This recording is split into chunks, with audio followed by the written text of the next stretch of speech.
Hello everyone, I am starting the commission right now. This is coloring with Copics this time, and I've started out working on the pink and her energy right here, but I'm going to keep shading in and working on all the colors, and feel free to join in if you have any questions.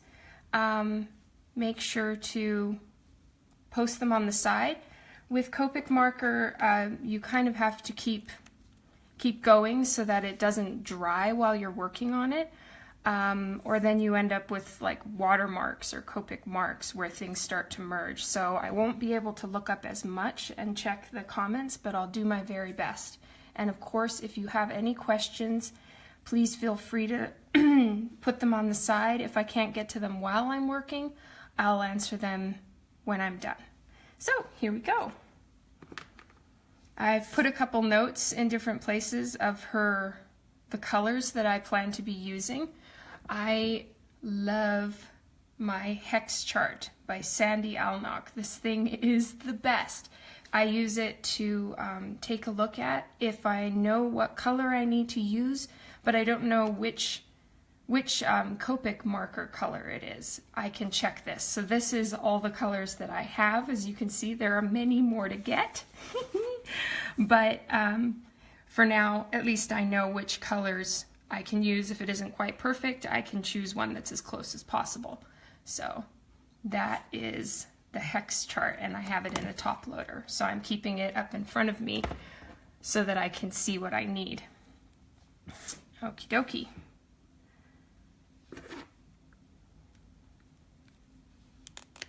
Hello from France.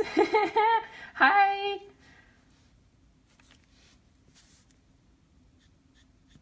So I know that this is very bright and very pink and fuchsia, which is awesome. So it would be casting some light onto her hair. Even though her hair is dark purple, I'm putting some lighting on the side so that it shows the brilliance of her hand.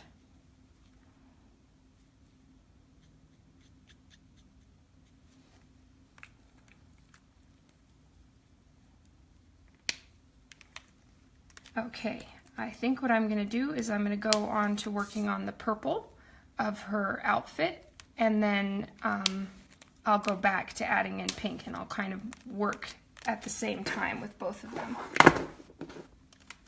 Yes, Tony, you missed the inking. I'm so sorry. I had to just push through, and my internet was having some issues yesterday, so I had to just do it without going live. I'm really sorry. Alright, so her outfit is dark purple, almost black. So I'm using the darkest purple I have to do the shadows, and then I'll go into a lighter purple for any highlights and then move it into pink.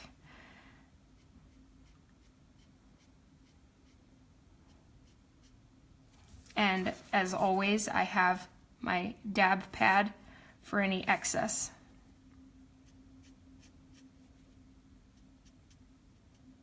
I hope that the connection is better today. I'm sorry about yesterday. That really sucked.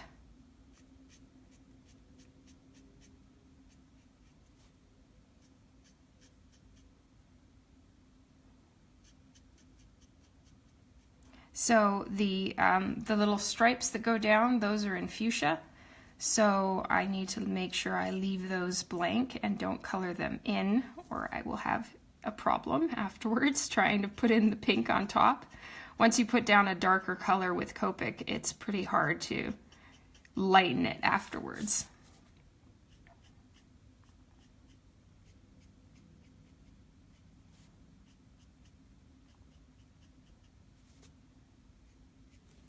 Okay, and while the darker purple is still wet, I'm going in with a slightly lighter purple and trying to mix it. And then you can get a shade going on, which is really nice.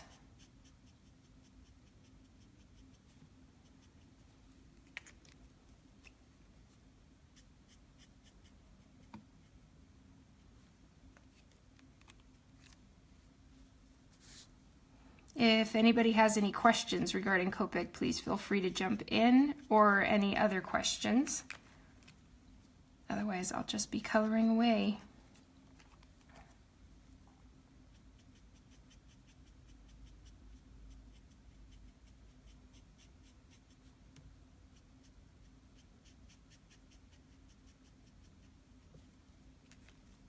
So with Copic, the thing is just blend, blend, blend.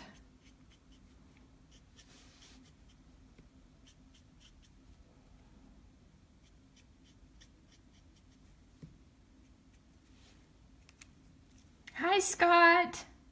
Hi, Donnie.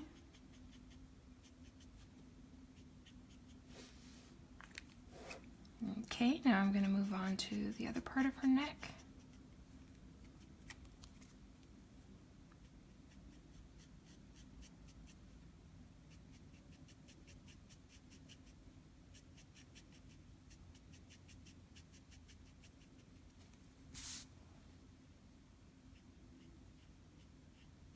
Now I'm noticing that this lighter Copic marker that I'm using is a little bit on the pink side, which is nice. I didn't plan it that way, but because there is so much pink light coming from her energy source, it works out really nicely.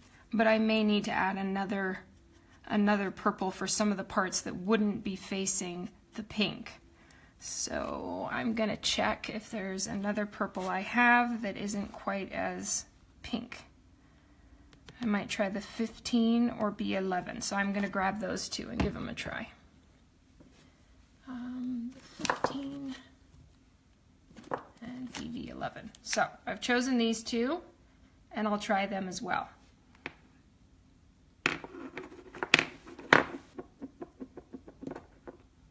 Charles Dunn asks, did you use anything specific before you found Copic?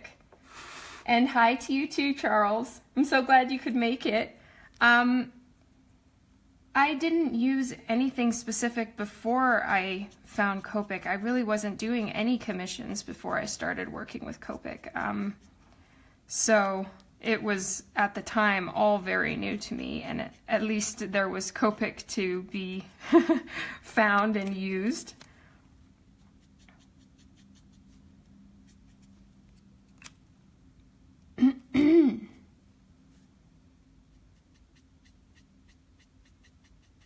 Okay, so again, I'm putting in the shadowy areas, and then I'll go in and shade out from there. With darker things, I do start with the darkest area, like something that's black or nearly black, I'll start with the darkest and then move out. But with things that are light, like skin tone, I'll start with the lightest and work the opposite direction. So I know that's kind of weird, but it's just the way I found that works for me.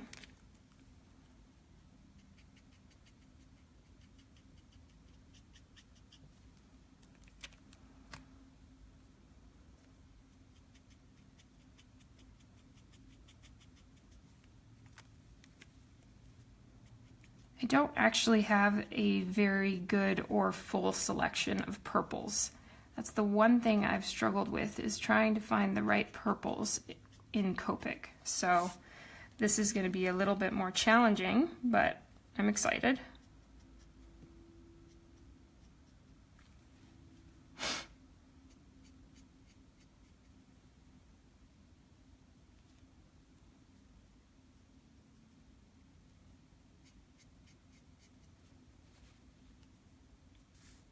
How do you keep the darker colors from staining the lighter Copic nibs? Adriana asks. To be honest, I probably don't keep them from staining them, and I'd imagine a lot of my nibs are stained. But the nice thing about Copic is they provide packs where you can buy replacement nibs. So if you do end up ruining one, they're very cheap to replace, which is awesome.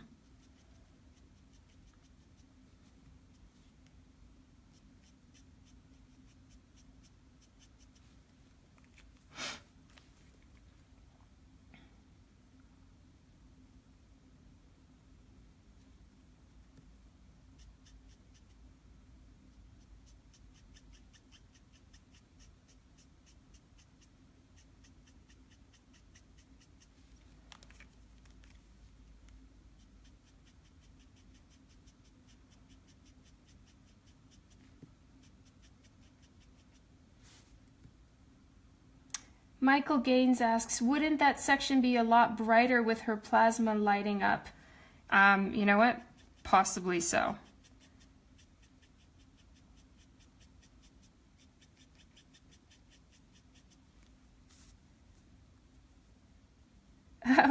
Drew says, watching this with my 5-year-old, he would like to know what your favorite color is. Hello, my favorite color is probably red.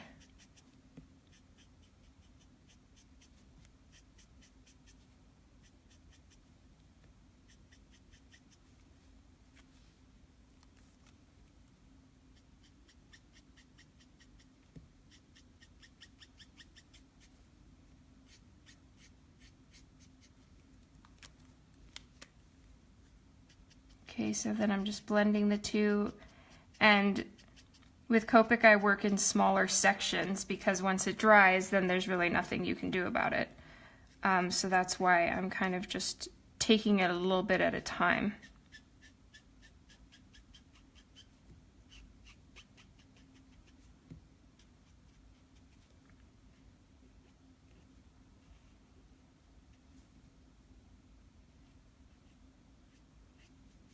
So I'm putting a shadow from her hair.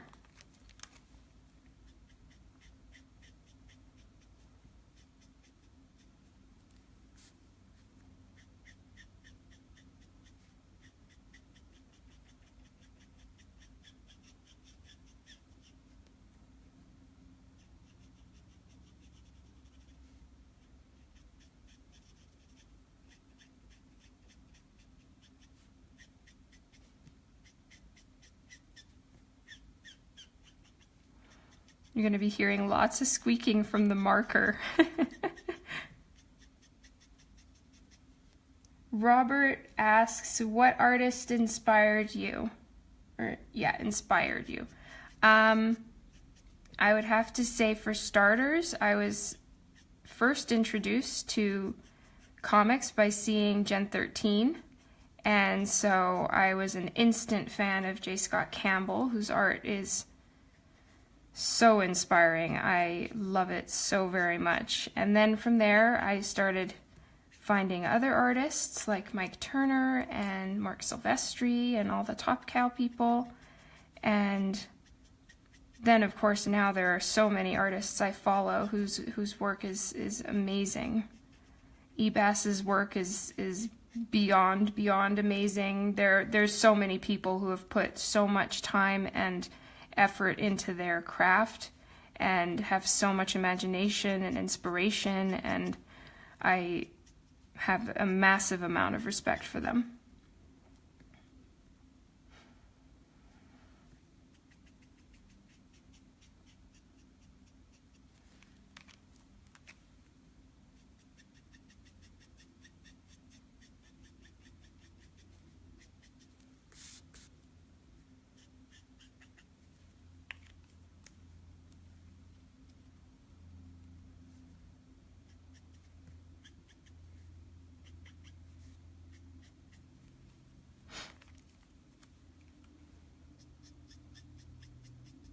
Now, Copic lightens as it dries. It goes on darker and then starts to go lighter. So I'm going back over some of the places to add in a little bit more darkness and depth, because this part isn't quite facing her, so my thought is that this side would be darker and then it'll go lighter as it's facing the light.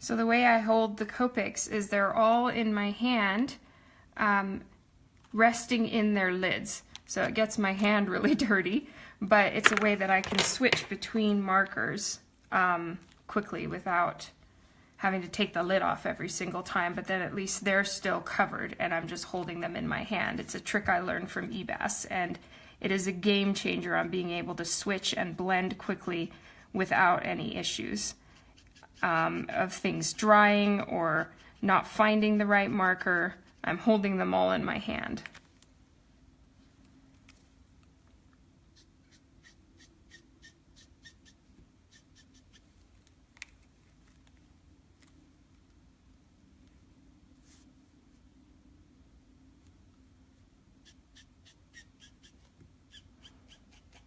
Charles, I can see that you have a really great question there, and I will look it up in just a moment. I just can't right yet, but I promise I will. It looks like a really interesting one.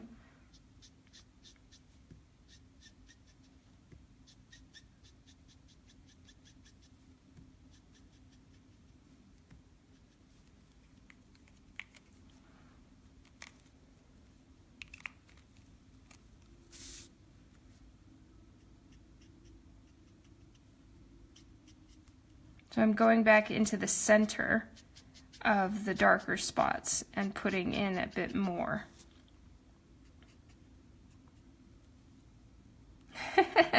Thank you for understanding, Charles.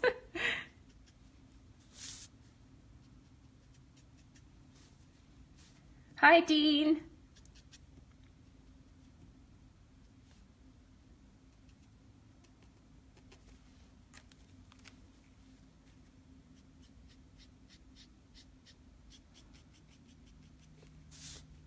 Truth be told, I don't have, for as many markers as I own, which is a ridiculous amount, like I said, my purple selection is not the best.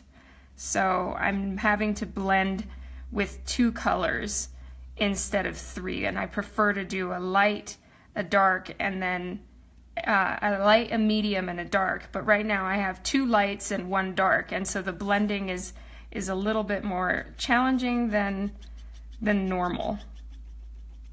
So I need to buy some more markers. Yay!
Okay, so I'm getting the shadow from under her bust, and so that's why it's a darker shadow right there. And then I just put a rim light to show the curve, and that this part would be catching maybe some light that's somewhere off the page, who knows.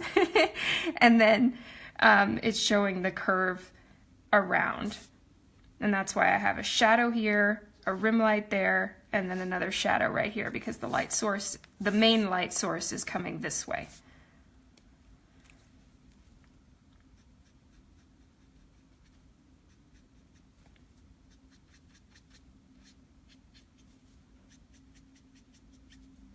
Just touching up a few little spots. Dean says you make this look much easier than it is. Oh, I don't know.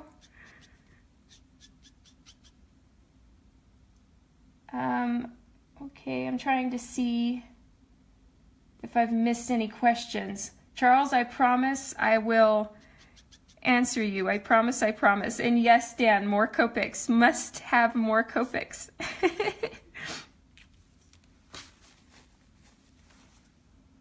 Okay.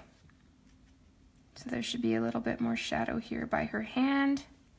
And then maybe I'll go through and put in a couple pops of white or highlights somewhere. I'll have to see how it's all looking at the end. Just these parts would be a bit more in shadow. There we go.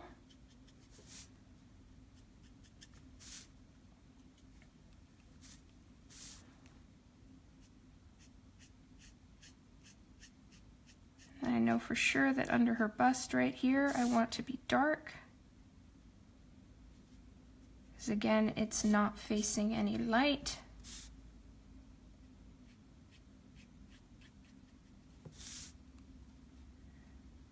Amanda says, Copic's rule. I agree, they sure do. I love Copic markers.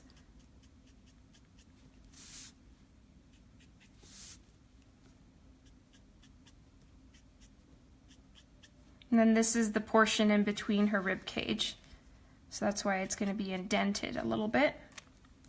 Now to try and get this whole area darker without being too dark. Blending with two markers is not the best. And I thought I had enough, but clearly I don't.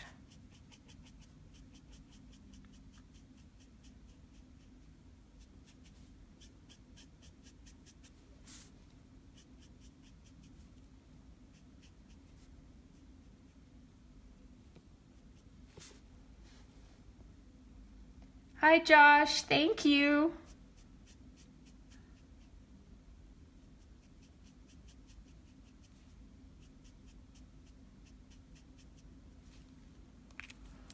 All right, now to try to blend some dark in with the lighter marker.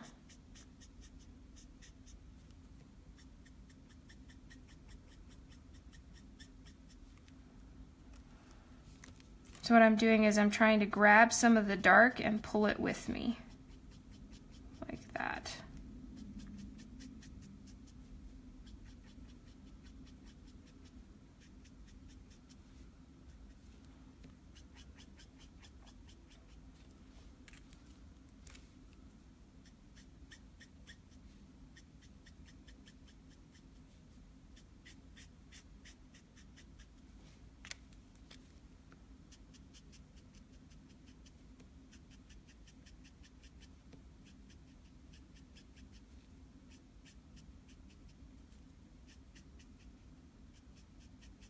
Also, what's nice with Copic is that when you are using the exact same marker, so right now I'm using a V06, and when you're using the same marker, you can always go over it again and then it gets a little bit darker. So it's like layering it on.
Oh, you share. Alex says, shared the video in my comic group if that's okay. Yes, of course. Share away. Thank you for liking it.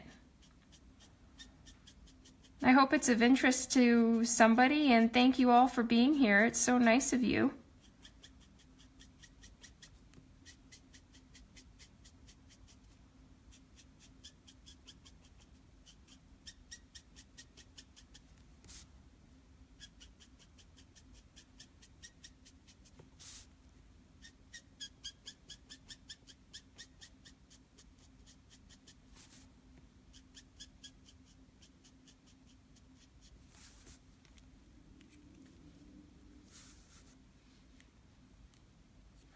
Okay. I might leave a lot of this side for pink. So just going to blend that out a little bit before the dark really dries. There we go.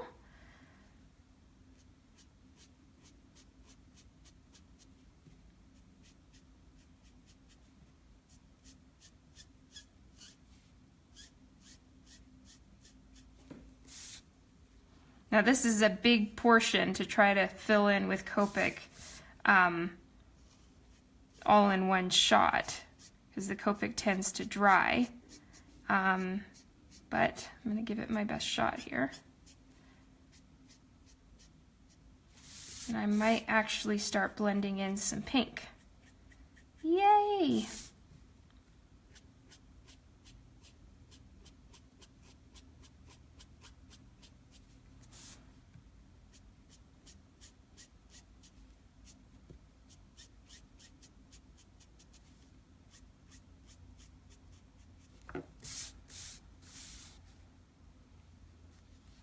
Oh, Ben Skinner says, hello. Oh man, I missed the inking stage. I'm sorry, I didn't end up doing it on live. I had some real internet trouble yesterday, and so I had to just power through and ink it. But I saved the coloring for today, so at least I could do this part.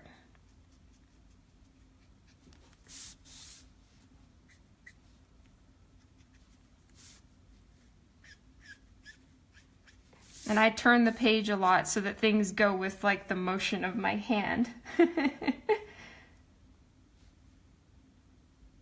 Tony asks, got a weird and random question for you, Dawn. What is your drink of choice while you're working? Water. I have it right here. Here's my water bottle. Okay, now to start adding in pink, I'm looking here, again, my trusty little page. To see, okay, so I'm using VO6 right now, and I need to blend it into the pink color. So which one of these pinks would I blend it with? So that's what I'm looking at. Actually, that pink might actually work too. But I'll probably stick in the R80s for now. Anyway, I'll try.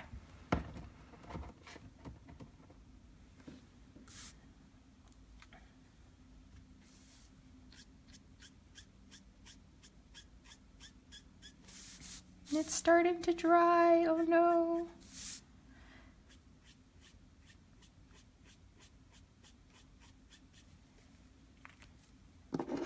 All right.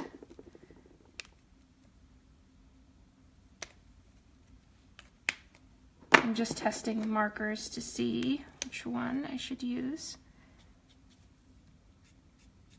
All right, so right now I'm using R83. And seeing how well it blends with the purple, and it seems to blend really nicely, so that is awesome.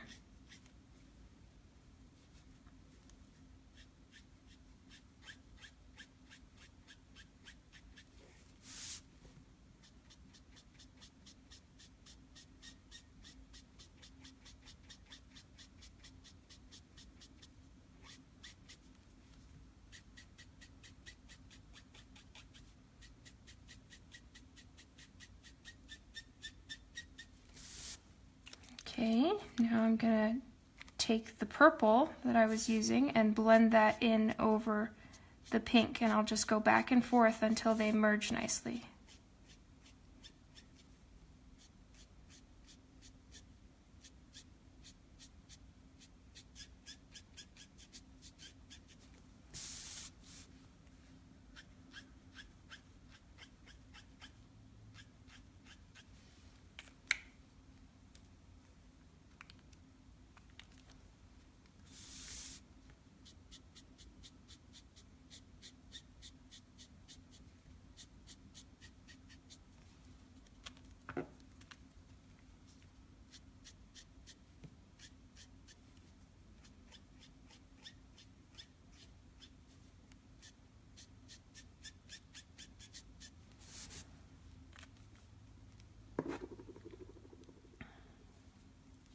Okay, now I'm going to try RV34 and see how that goes with mixing it in. Maybe it's a little bit closer.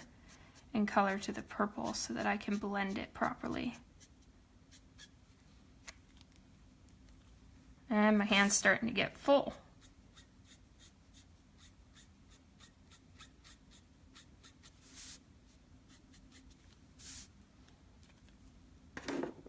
All right, now this is a Copic sketch 25th anniversary one that I got at San Diego Comic-Con, and I love this color. It's R81.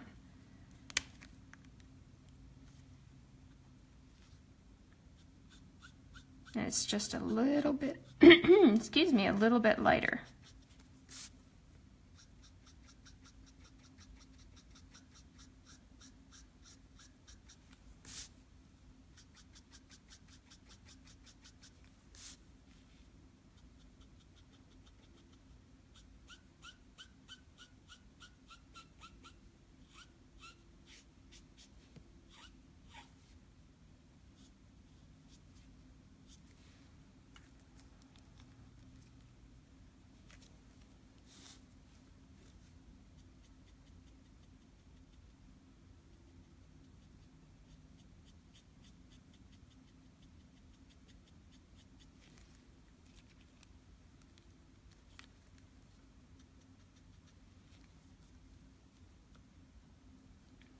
Calvin asks, is there a lot of skill and practice to use Copics?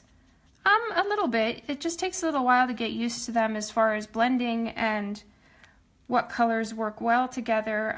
The way that I started, which was something that Eric Basaldua suggested that I do, is to get myself introduced to Copic marker. I just start with the gray tones. So that's what I did. I bought the gray tone sets and worked with them for, I don't know, a fair few months on commissions, and just went with the grays. There's warm gray, which is it's gray, but it has a little bit of a brownish tone to it. And then there's cool gray that is the same. It's gray, but it has like a blue undertone. And then there's toner gray, which is neutral, I suppose. And I worked for a long time with those, and then just slowly started introducing other colors one at a time as I got used to working with Copic marker. And then when you're introducing one color at a time, I don't know, it helps you get comfortable with it, comfortable with the concept of switching colors or blending colors, and then you can keep going on and getting more. So look at this right now. I'm holding all of those markers.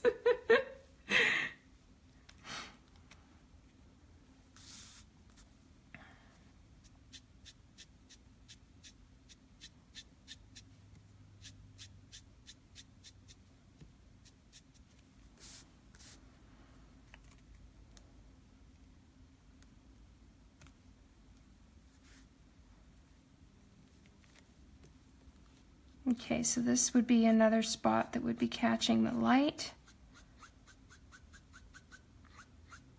This is really, I'm just winging it here because I haven't really done her outfit like this version before, and I don't actually get asked to draw Psylocke very often. I can't even remember the last time I got asked to draw her. So I'm just kind of testing markers as I go and experimenting, so I'm really crossing my fingers that all of this works.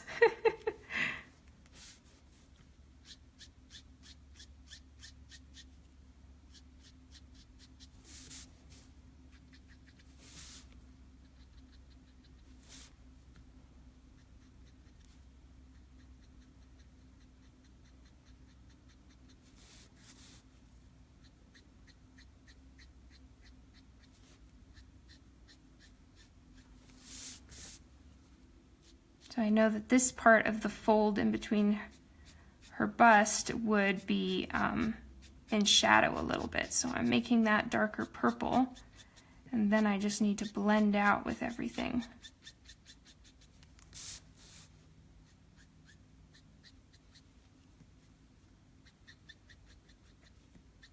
I'm so sorry, guys. I'm not answering as many questions, but I promise I will go back to them and answer you after. I can't really look up a ton. That's the main thing with Copic, is you have to kind of, once it's on the paper, you got to finish.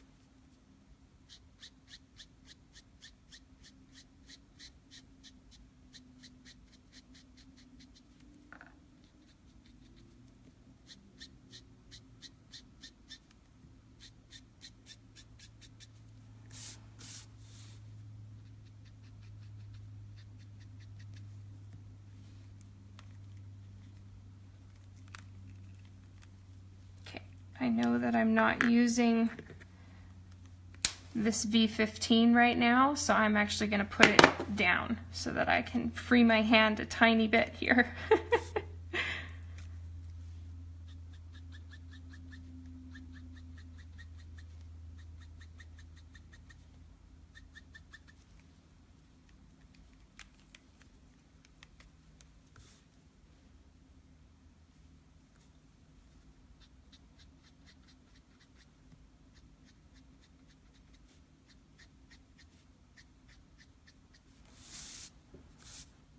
Alright, so I'm just trying to wrap this portion up, and once I'm done with this, I'll be able to look up and answer some questions.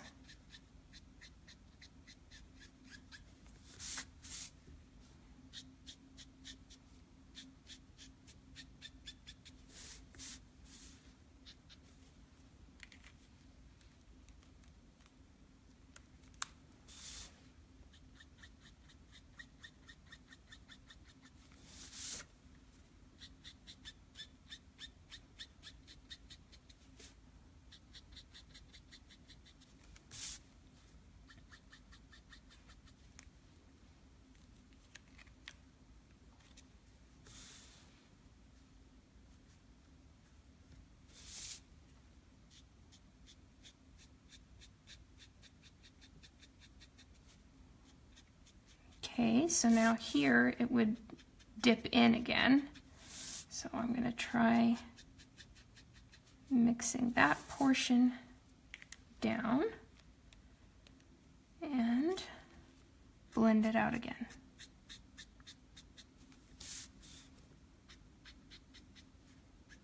And try to merge it in with the purple on the other side in the shadow.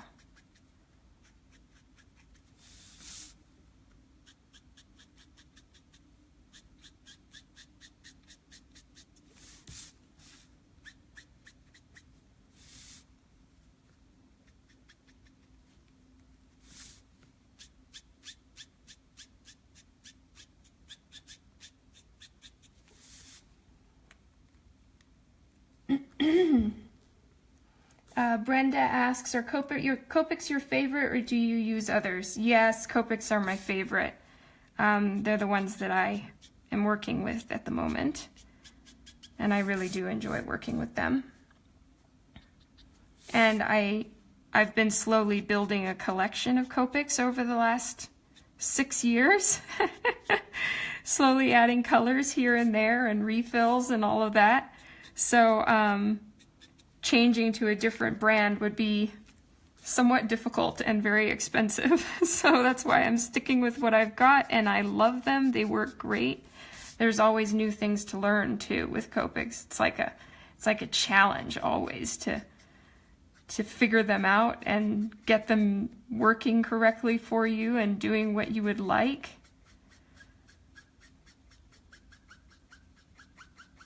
Okay, so I'm just adding in the lightest possible color here. Even if I end up going over it completely with the purple, at least it's going to give it a nice pink undertone, which I'll do that sometimes even if I'm working with red. I won't start with red. I may start with a almost like a really, really dark reddish orange. and then what it does is it kind of shows through a little bit and adjusts the hue of the red. So that's kind of the concept that I'm going with right here, is even if I do end up going over quite a bit of this with the purple, at least the paper will be pretty saturated with color, and then the purple will go on more smoothly. But also, my hope is that the undertone will still be pinkish, because she's getting closer and closer over here to the energy spot.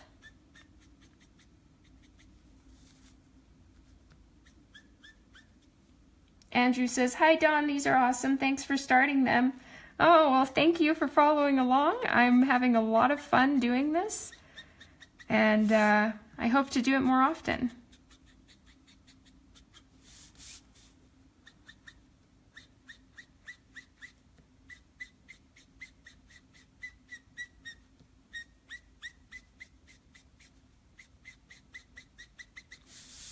And the paper I'm currently using, for anyone who asked about paper, I really like the actual Copic paper or the Expressive paper.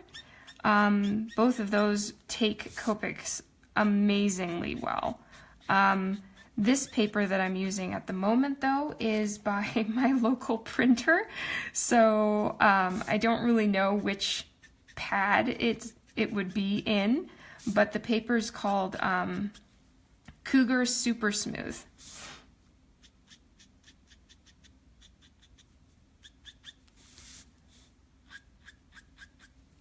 Okay, so now I'm just laying down more shadow,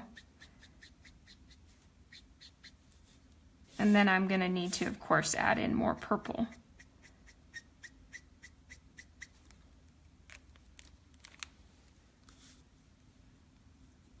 I think Crayola markers are better. Lol.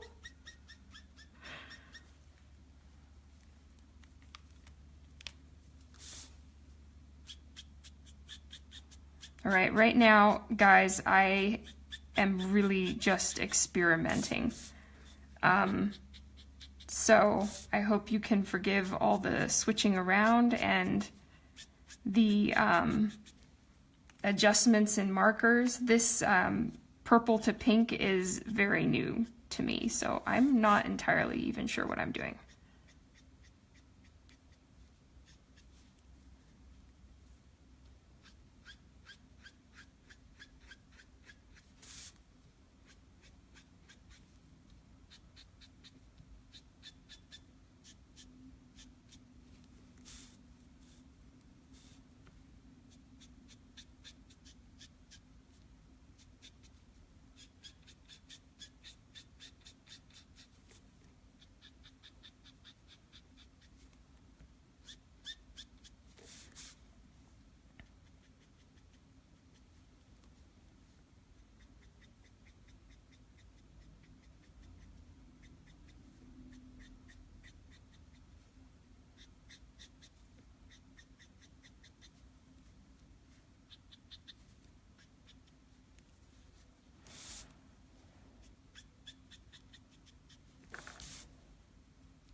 I realized it needs to be darker,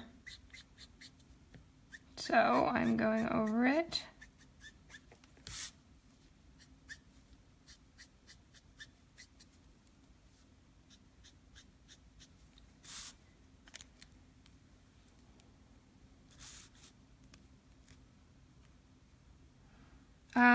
Someone asked if the Copics that I use work well with pencils and gel roll pens. Yes, they do. They work extremely well with jelly roll pens. Big time.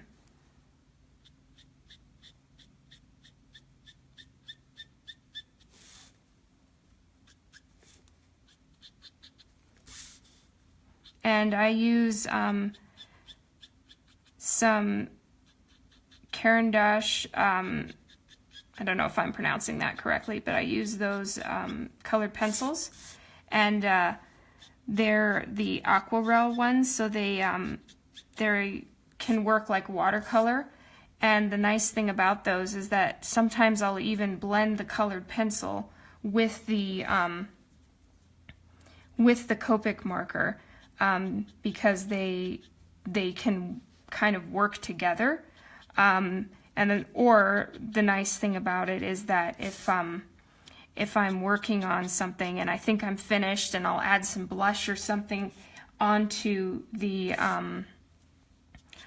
face or whatever, you can still go over them. You can adjust. Of course, it'll pull some of the colored pencil color with it, but at least it's not. It'll still blend and work. If you have colored pencils that have a bit more of a wax base to them, the Copic marker will just kind of pool on top as if it was on wax paper, so that doesn't work very well. So in my opinion, if you're going to be working with Copic and colored pencil, definitely get the ones that are kind of watercolor based and they can turn into watercolor, if that makes sense. Alright, so now I'm just trying to blend it in, making sure that her form looks right. I need to fix some stuff over here, so I'm still working on it.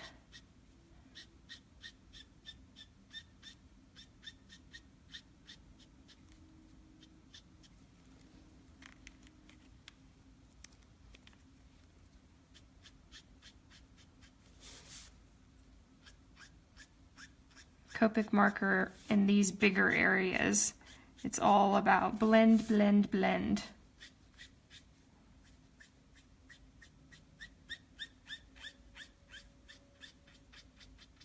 And sometimes, for the most part, I'll go in the proper direction of the form, but then sometimes I'll actually just go the opposite direction just to blend it out so that there aren't so many streaks.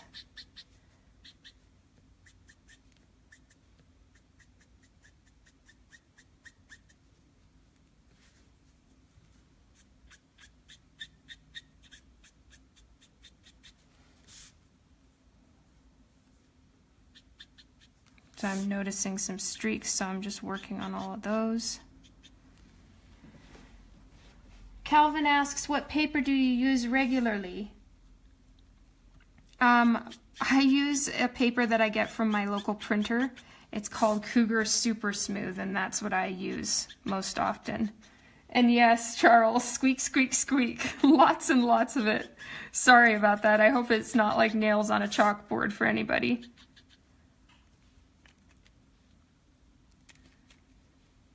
Okay, I need to add in a little bit more here.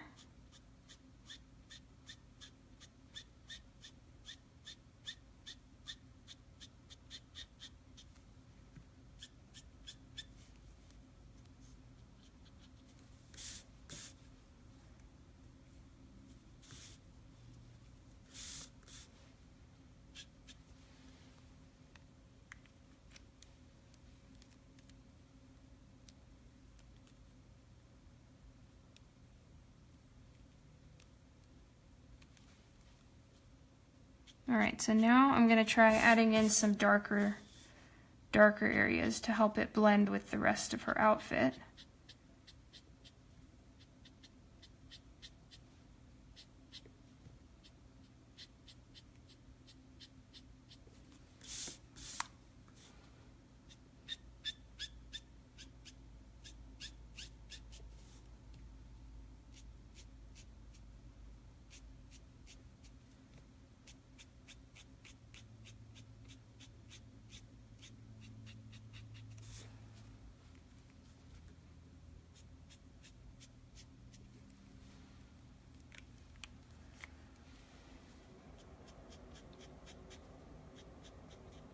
So I'm pulling some of the dark and blending it in, like so.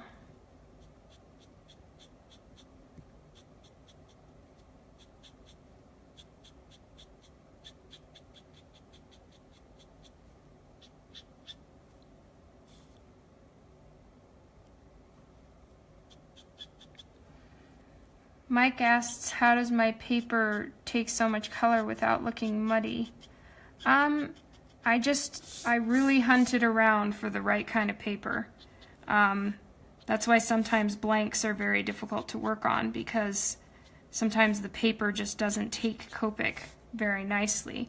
And that makes it really difficult if, you know, you're trying to do a Copic commission and the paper just can't work with you and it's just working against you the whole time. So yeah, excuse me, getting the right paper is a huge part of Copic's being able to work.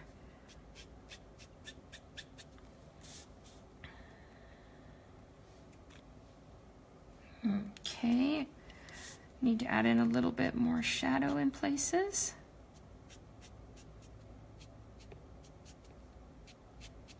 And I'll probably go back over this with some colored pencil to help it blend in certain areas. So I do tend to use a mixture of Copic and colored pencil. Now, of course, the colored pencil has a slightly different look to it, so I use it sparingly and only where needed. But colored pencil definitely helps, especially if there's a spot that you realize you want more highlight on. Then that's what I would do, is just do that with colored pencil. And I can show that to you guys when I work on it, because I think right here something is looking off to me. So I'm still going to keep working on it, but if it gets to a point that, like, I'll just keep making it worse if I keep trying to work on it, if that makes sense. Like, you know, the attempt to fix just makes it worse and worse, and you just need to back off on a piece. That may be the case, and so if that happens, sometimes those issues can be fixed with colored pencil afterwards. Because right here, I'm just not sure about. So I'm going to keep trying, but then if it's not working out, then I'll just switch to colored pencil.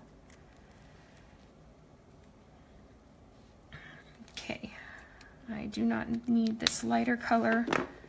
My hands are just so full, it's getting messy.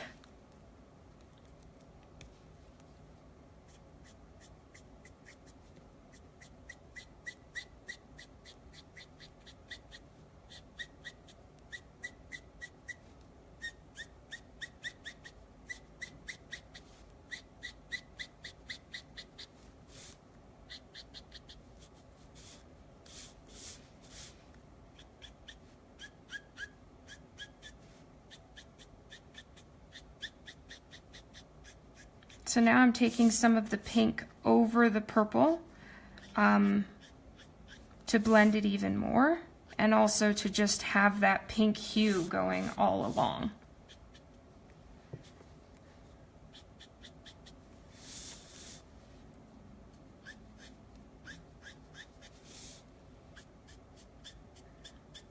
Now I put way more layers of pink than I needed. I just wasn't really sure what direction I was going to be going and how they would all look. So if I were starting over, I would have just started with this darker, brighter pink as opposed to going to the really light ones. So at least I know for next time.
The paper is starting to bubble a little bit in the spot that I've been really working on, but the nice thing about Copic is it doesn't remain warped. If you're working with Copic marker, it dries and then the paper settles back down again.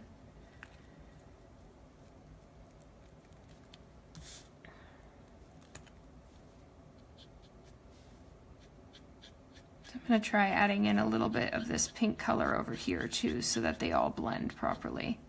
Now, over on this side it's already dried, so I'm going to have to see how it takes it.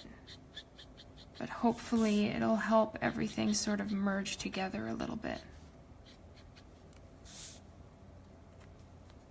There we go.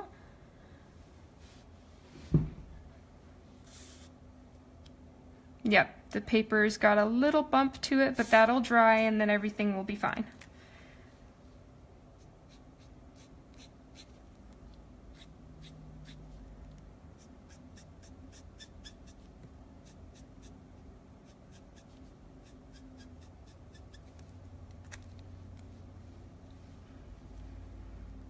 Do you do sketch card sizes? No, I haven't really gotten into doing sketch cards.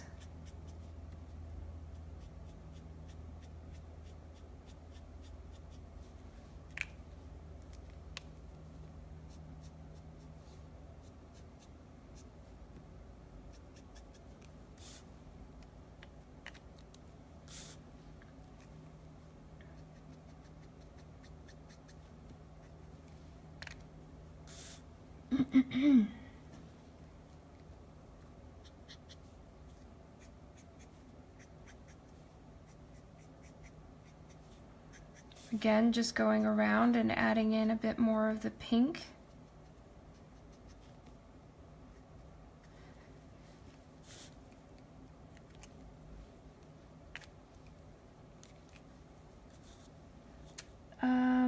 Arslan asks, which markers are you using? I'm using Copic sketch markers. And as you guys can see, I need to clean my markers. And the best way I've found to clean markers, which for me with all my markers and for what a mess they are, it's like a hour-and-a-half long ordeal, so I don't generally take the time to do it. But you just get like some paper towels, a little disposable cup or something like that, and some rubbing alcohol. And rubbing alcohol takes all this off. Just with a paper towel or a cotton ball or something like that, you can get all your markers looking shiny and new again. Also inside the caps, let me see if you can see that. Yeah, see? There's marker in there. So yeah, just some rubbing alcohol takes it off.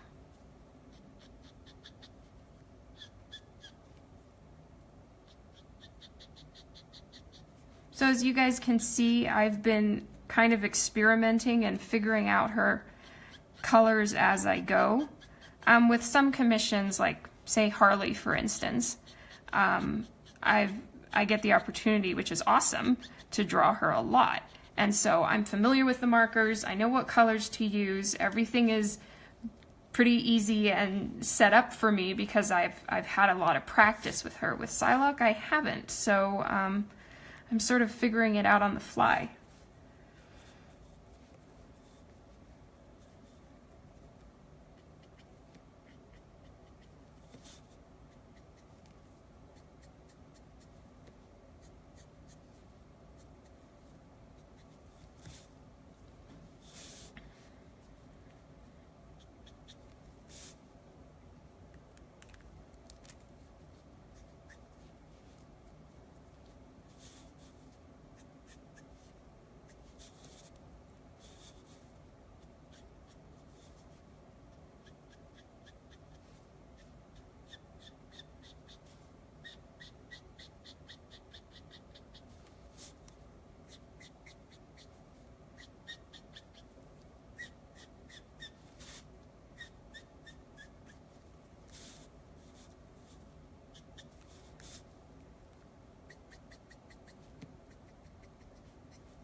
Someone asked, where can you find a price list for my commissions? This one is free because it was for a commission contest I ran over the month of November, and one of the prizes was an 8.5 by 11 bust. Now, I went a little further than a bust, which, you know, I did because I wanted to, and I don't think the girl who won will mind. Hopefully not. Right now, my commission list is full. I will work on having a price list up on my website soon, in a way that people can get on my wait list. But just because most of the time I'm working on interiors and covers for comic books, and then between that and going to conventions and taking care of my 3 children, I don't really have a ton of time for commissions. So then people end up having to wait forever, which I feel really bad about. So right now my list is closed so that I can try to get through all the ones I have promised before I start taking on more. But when I do, I'll make sure everybody is aware and everyone knows that I've opened my list again.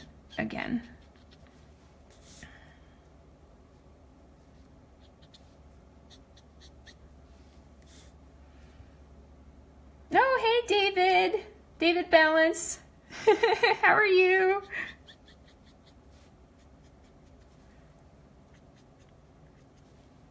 Okay, I think I'm going to leave that for now. There may be other highlights I want to add, but I'm concerned that I'm just going to try to tweak this forever, and I should probably move on. So, I'm going to move on to her gloves now. Now, the tops of her fingers would be catching some of the pink light, and then underneath will be more in shadow.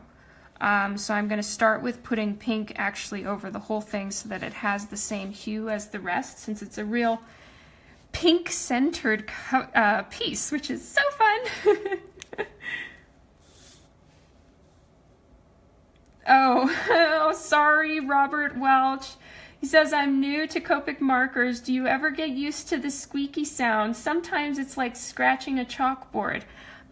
Yes, I think that you do, because you're around it so much. For me, hearing a marker that's out of ink, for instance, like, you know, a general, any other kind of marker, yes, it's like nails on a chalkboard for me too. However, I think you get used to it with Copic markers, and I'm sorry if it's like nails on a chalkboard for you right now. This must be driving you crazy.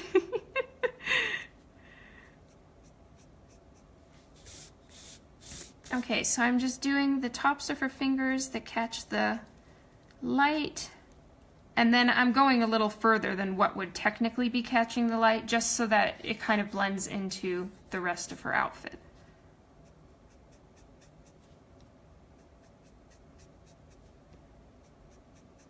Because I can just go over that then with purple or dark purple and fix it up.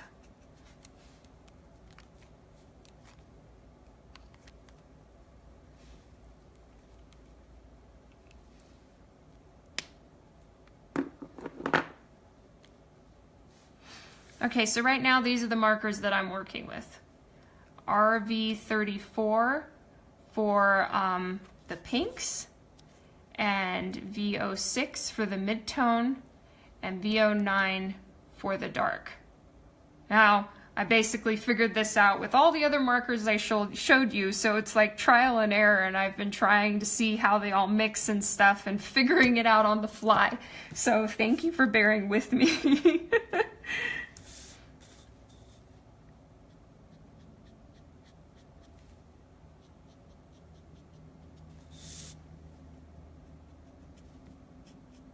And I'm sorry, guys, that I'm not able to look up as much and answer questions. I do promise that as soon as I'm done, I'll go through and answer any of your questions.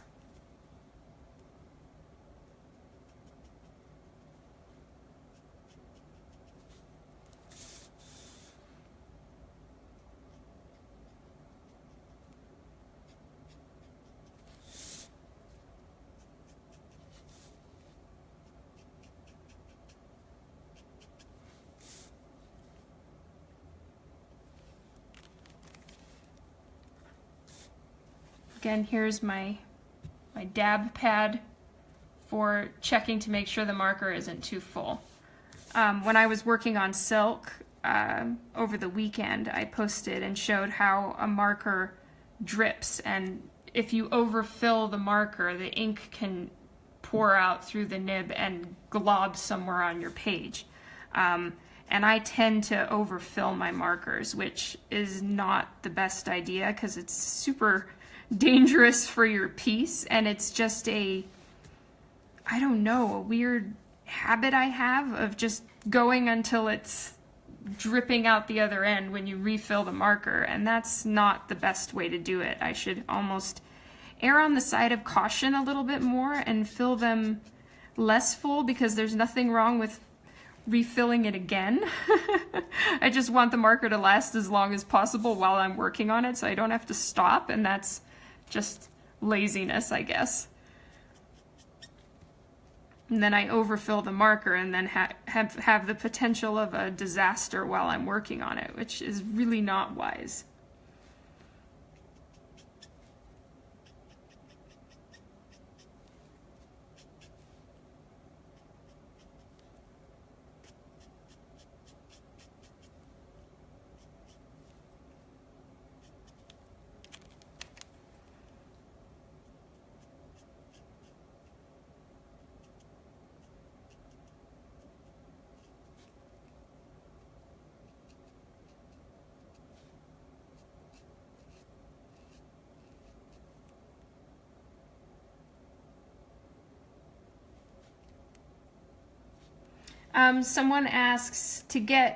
Calvin asks, to get a good rich blend with Copics, how many markers with different tones do you use? I have no idea. This was literally just me coloring on the fly. And I think I ended up using, I don't know, 1, 2, 3, 4, 5, 6 or so markers. Oh, actually it was this one, not the other pink. But in the end, I really only needed 3. So for the most part, for any tone that I'm working with, I usually use 3 markers. Now, my problem here is that I don't have 3 purples in the same tone. I've really had a hard time finding the right purples with Copic, and I probably just need to go to a Copic booth and have a little consult with a professional and ask them what purples to get, because I'm having a hard time finding a highlight, midtone, and shadow all in the exact same tone of purple. So whenever I have an outfit that's like a dark purple merging into pink or just plain purple, I have a hard time blending it. So this is a challenge because I don't really feel that I've got the right set of purple. But for the most part, with any other color, yes, I use about 3. If you're going to try to merge 2 different tones of color, like go from blue to green or yellow to green or whatever, then you'll need more markers to kind of get you from one point to the other. I hope that makes sense. I'm kind of, mostly focusing on drawing and then talking at the same time, so I'm sure there's just an aggressive amount of rambling, everybody. I'm sorry.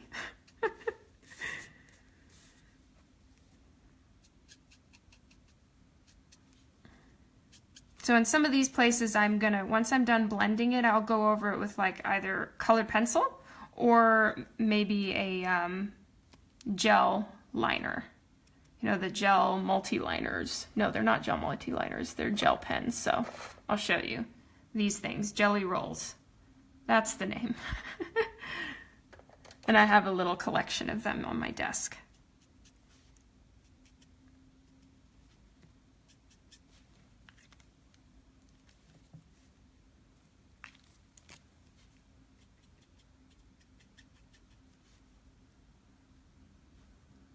Calvin asks, how many do you use with skin tone, including white highlights?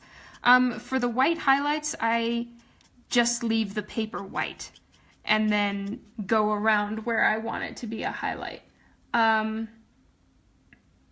So I can actually show you that in just a moment. I'll finish up this hand that I'm working on so that it doesn't dry. And once I'm done with the hand, let's just move on to the face. And we can start on the skin if that's what everyone would like to see. That's the fun part. I usually do the face first because it's my favorite part, so I was trying to do something else.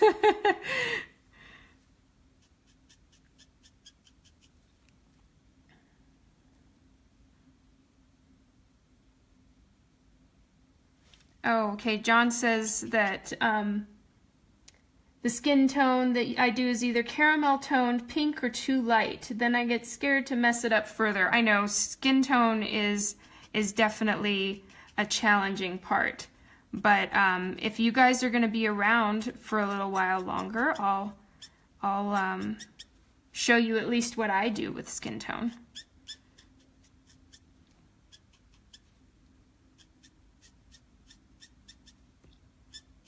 Now see, this hand is the same color as her stomach, so I may have to darken her stomach to help her hand pop and add in some brighter highlights.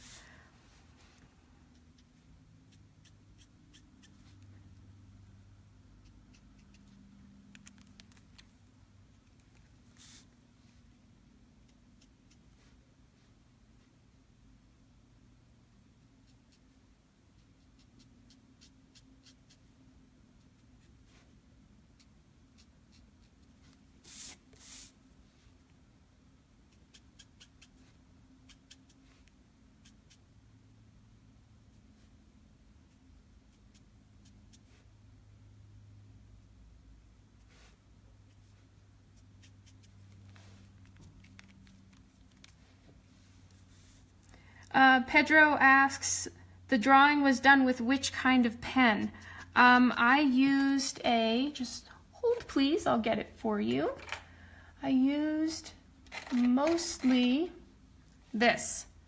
Let's see if you can see that, okay, it's Faber-Castell Eco Pigment. And because this one is a closer up image, I didn't need to do a lot of really thin lines. Usually I'll use like a 0.1. And these are my favorite pens. But with this one I used a 0.2. And they're really good with Copic marker. They don't bleed. As you've seen, I've been drawing and coloring all over them and it doesn't seem to bleed at all. You can go over it with an eraser and they don't smudge. They're my favorite pens for sure. And then a lot of times for pieces I'll do the skin tone in sepia. So then I use the Copic multi-liner. I have a 0.3 here, but I use varying sizes. And these are really amazing too. Oh, and then for her arm right here, I used let me see if I can find it. Oh well, I can't find it, but I used the same. I used a Copic multi-liner, but in that light pink color. Because sometimes with some of these areas, black it would ruin the whole thing. And then at the end, I'm gonna go over this and like fleck it with some white acrylic ink or the Copic opaque white, and just use an old toothbrush.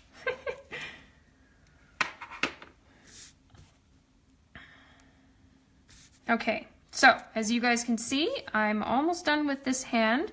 I know I'm gonna have to go back over it and I'm gonna need to probably use some lighter colors or something to help make the hand pop from her stomach. So I'll do that at the end. I'm just gonna do a quick little bit more blending and then we can go on to the face.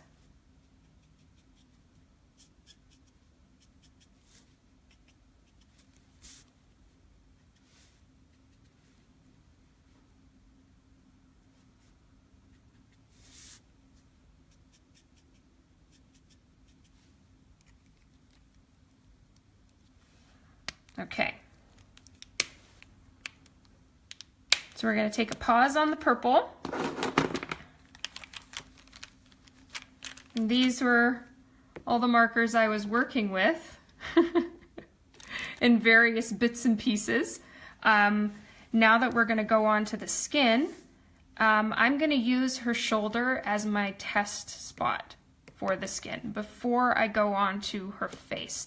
The reason being that, like down here, this was kind of the first area I started with and then was able to refine the colors I was using by the time I got to here. So I'm thinking it would be safer for me to start here, get it all figured out, and then move here, okay?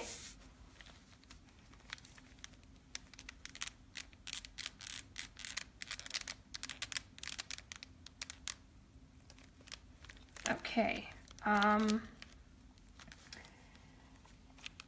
Devin asks, did you make the decision to go with the classic purple-pink uniform over the modern purple-blue, or was that the commissioner's decision?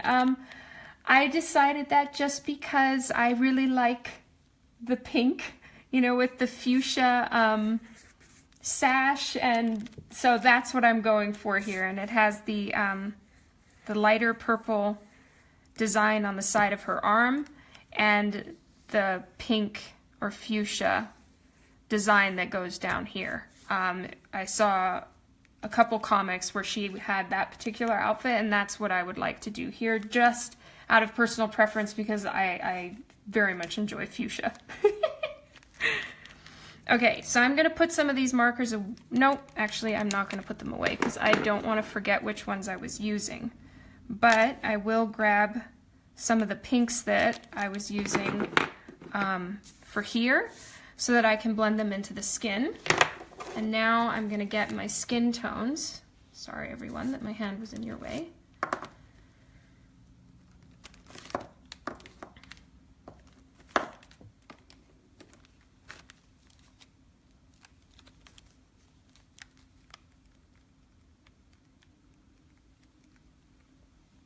All right. So these are the colors that I'm going to be using. So this one is my very lightest, and then I move on to these guys. These are not the Copic skin tone set that you can get. I actually just picked these myself because it was colors that excuse me, I felt a little bit more comfortable with for whatever reason. I liked these particular tones. They're a little bit more sandy. And then if you're doing someone with more tanned skin or darker skin, you just make your base tone one of these ones and it works great. So, and then of course I have lots more browns that go even further along. For her, I'll probably stick with these ones. So, like I said again, I'm going to do my test run right over here, just to make sure I know what I'm doing and I have it figured out. So I work with the brush tip side. There's also a chisel tip. This is literally just personal preference, and I just feel more comfortable with the brush tip, though sometimes when you do need to really saturate the paper, the chisel tip is the better one to use.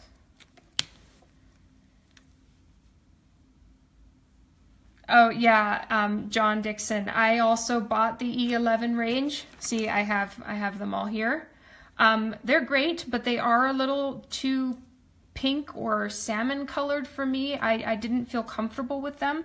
And that's nothing against that range. It's just I wasn't comfortable using those colors. For me, I felt more comfortable using these, and that's just a personal preference thing. But I do find that this whole range is really handy for actually making a really natural lip tone, at least when mixed with these for skin tone. This looks really nice as a lip tone, and I've used it quite a bit. I also add it to my yellows like this. If I take it over that yellow, it works really nicely for gold. So it's still a great marker set to have, and I use them frequently. I just use these ones for my skin base as opposed to the E11 range. Okay, so this is my lightest one. And start painting. Sorry. I'll be quiet.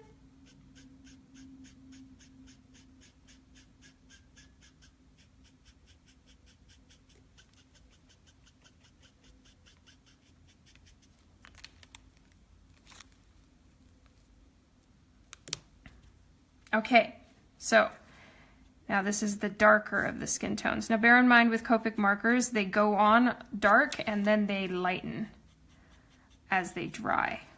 So I'm just blending out from the base color. So I start like this and then take the lighter one again and blend it out.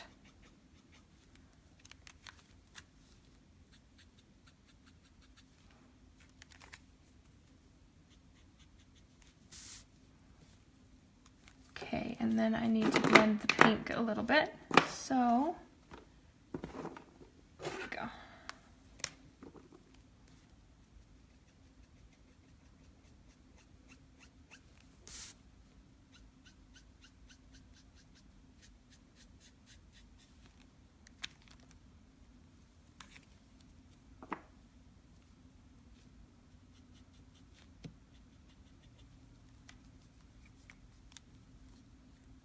Oh, no, I'm just, I'll keep talking if anyone has any questions. It's no problem.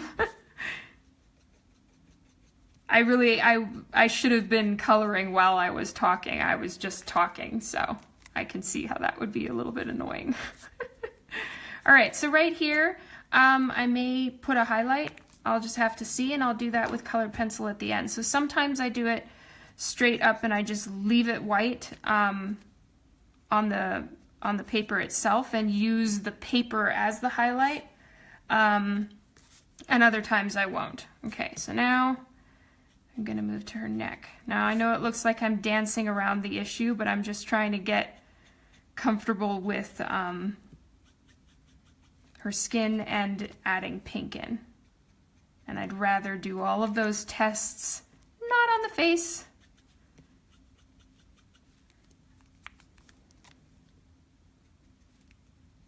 All right, so I marked this with an X because I'm gonna actually make that black. It's a harsh shadow right there. So now I'm going back in with the E42.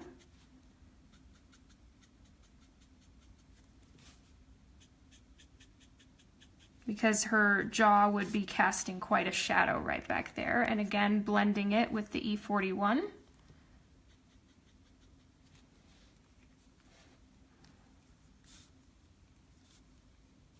Oops, wrong one.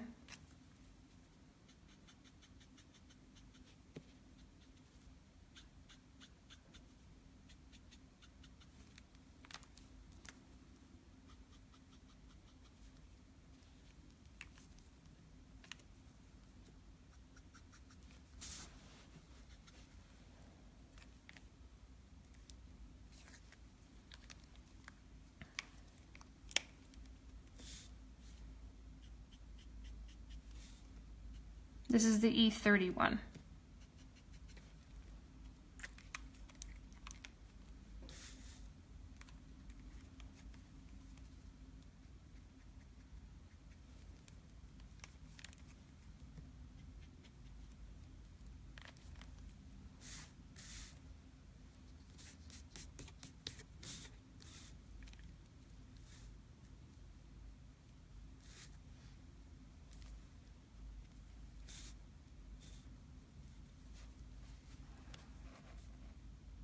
Okay, here goes.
because she's got slightly more tanned skin, I am gonna not leave any portions completely white.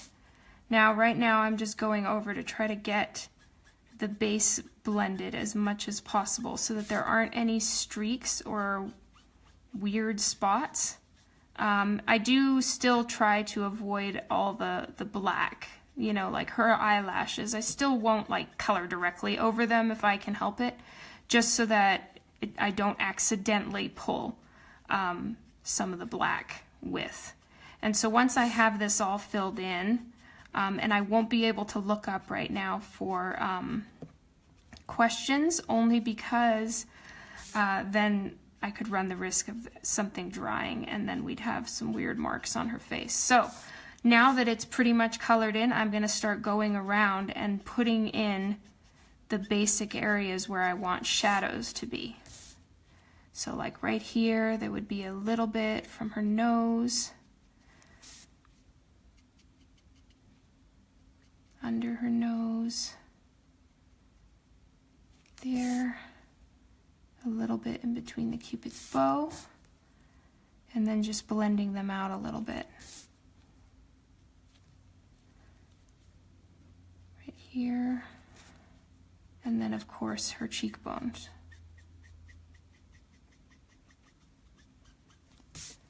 And then I'll start going in with the 42.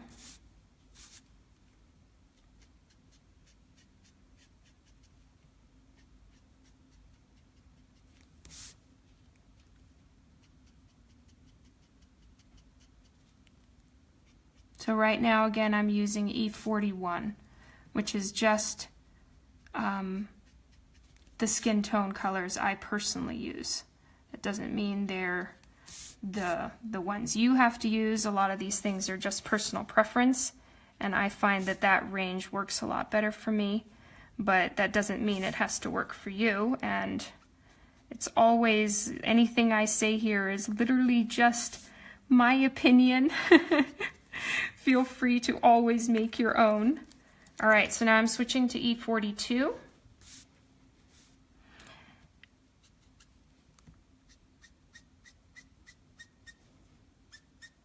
So I'm going to be placing down the color, and then when I'm done with this particular little section, so I'm doing it in little bits, then I'm going to go over it with just around the edges with the E41, which is the lighter tone, like the next one lighter than this, and I will kind of blend it in to the rest of the piece.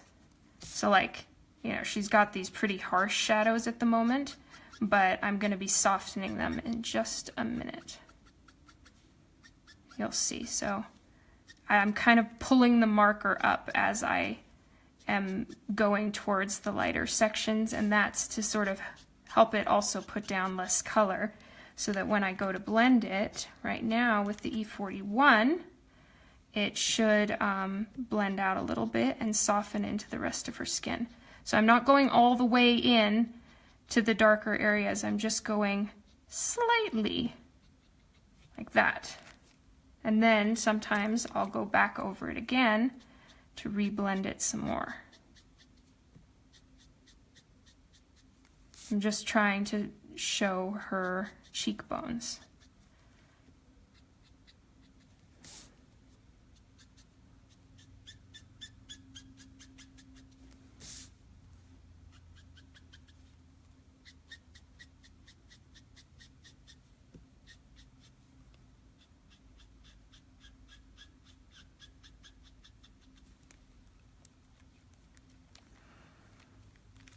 All right, back to E41. Nope, E42.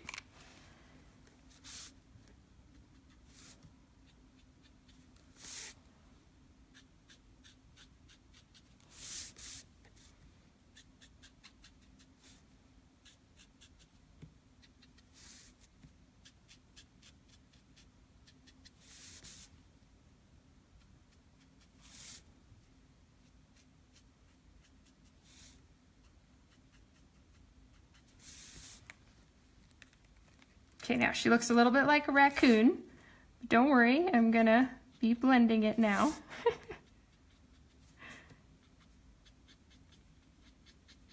And she still has her makeup for me to put on. Woohoo!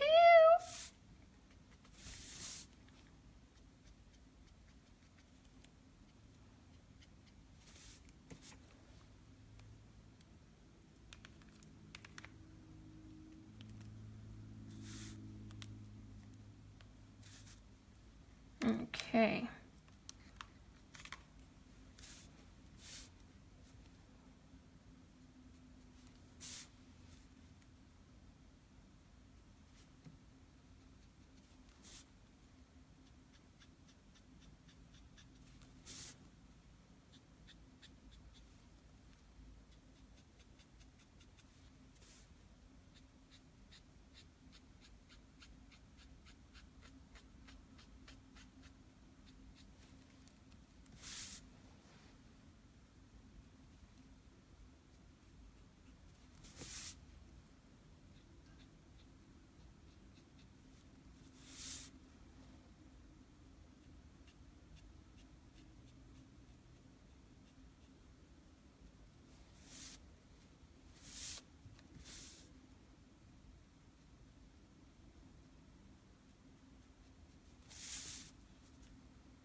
Now I'm working with the E31.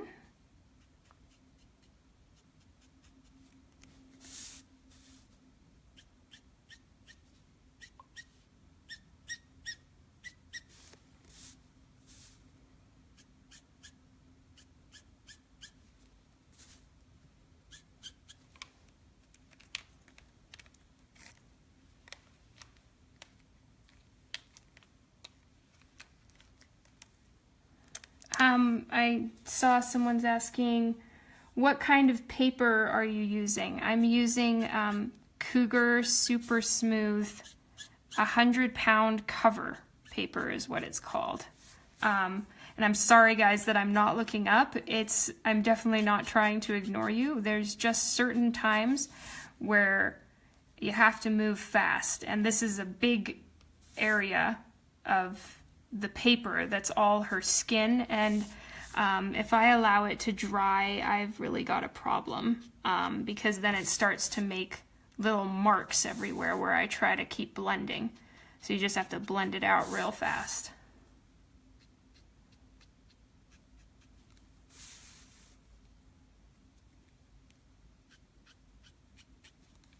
Thanks to those who are answering for me sometimes so that I'm still coloring. Thank you so much. That's really nice of you. Yes, they're called Copic markers.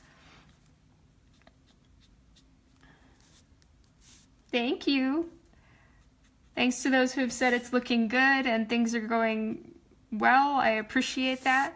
Sometimes with Copics and these kind of coloring, it's hard to see how it's going and if it's even going well at all until it's all blended and mixed together. So see, like right now her lips are completely white and it looks very odd, but at the end it usually comes together. So those are the shadows for under her hair.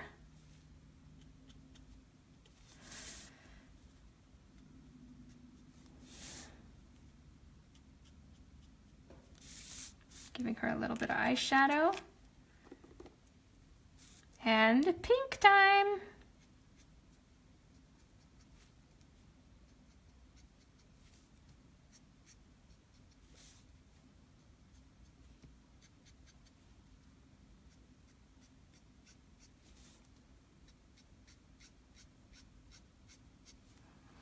So I left that part white so that I could put in the pink.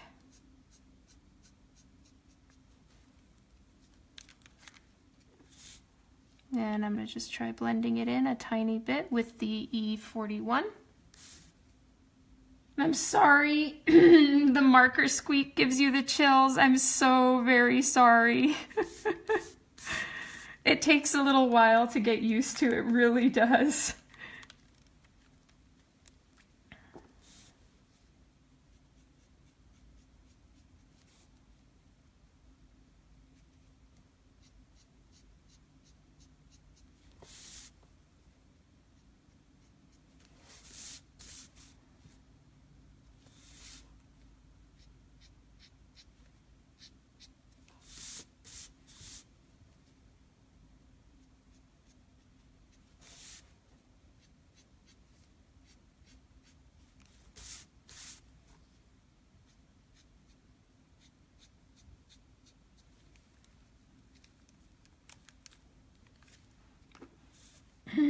I guess some people like it, some people hate it.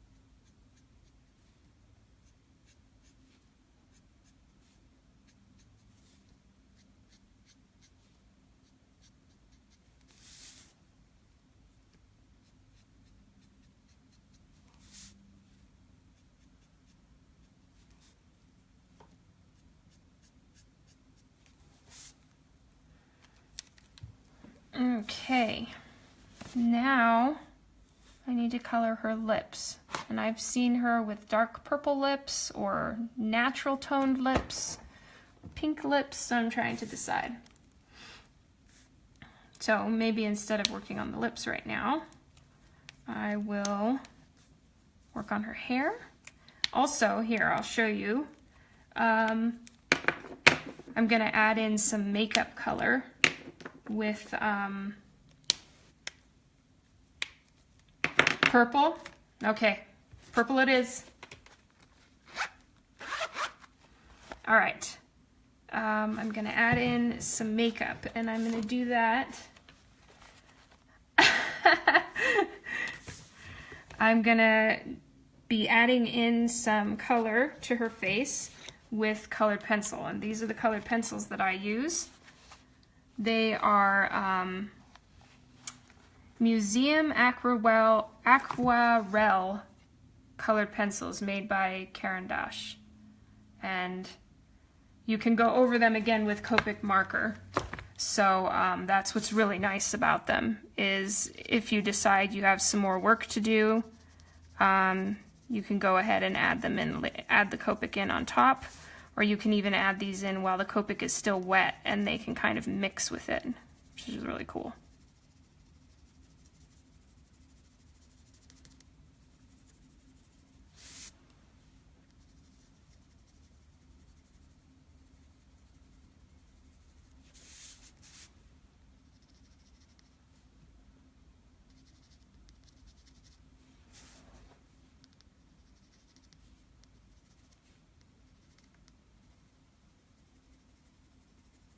So I'm just doing small circular motions to hopefully not have any lines. And then this will help blend some of the pink.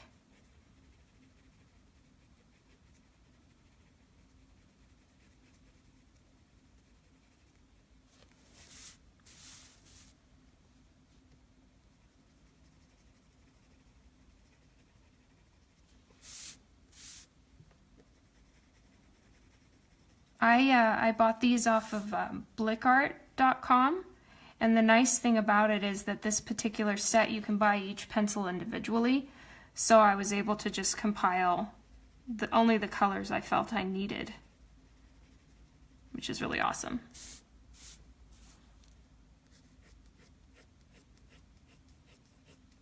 And this is such a great pink. I use it for blush. I use it for adding like a flushed look to the cheeks or face or even nose sometimes. So I use it a lot when I color with Copic, because once you've done all the skin and then you try to add pink in for blush, I haven't been very successful with that. It tends to make a water line or a watermark basically on the piece, and it doesn't blend very nicely. So I've just used a colored pencil. It's a nice little trick I learned from Sabine Rich, which is awesome. All right, so I'm going to be putting down a little bit of pink around her eyes, and then I'll go in with the purple.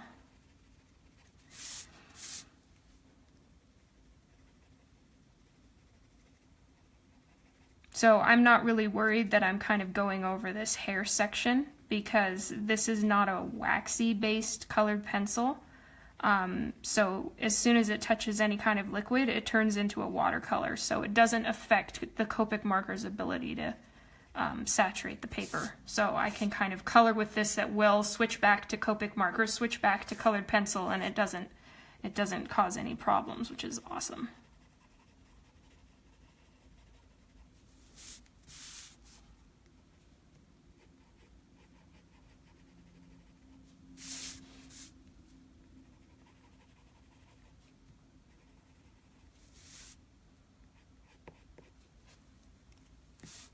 Okay, purple now. And then at the end, I'll go back over her eyes and her lashes with black ink, because the colored pencil does tend to go over the black, and it doesn't look quite as strong black anymore. So I'll fix that up at the end.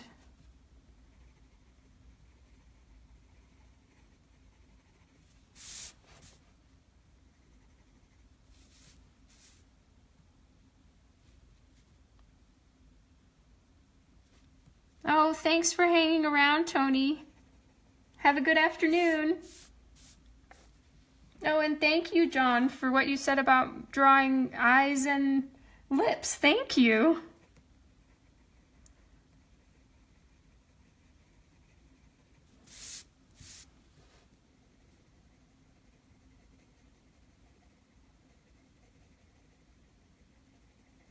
And Sunny, I am gonna have to check what color her eyes are. I don't remember, which is not good.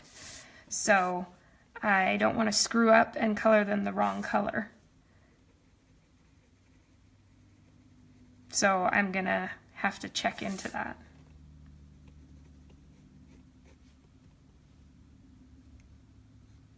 Thank you, Thomas. I'm glad you find it beautiful.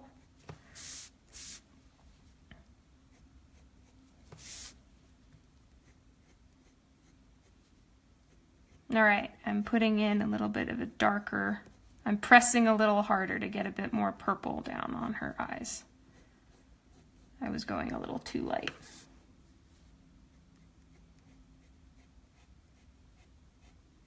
Thank you again, everyone, for being here, and I'm sorry that I'm not responding to as many comments as I usually do. I promise I will go back.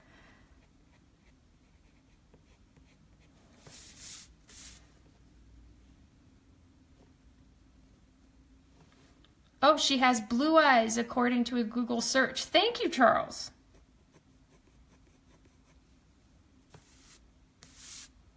I'm putting you to sleep.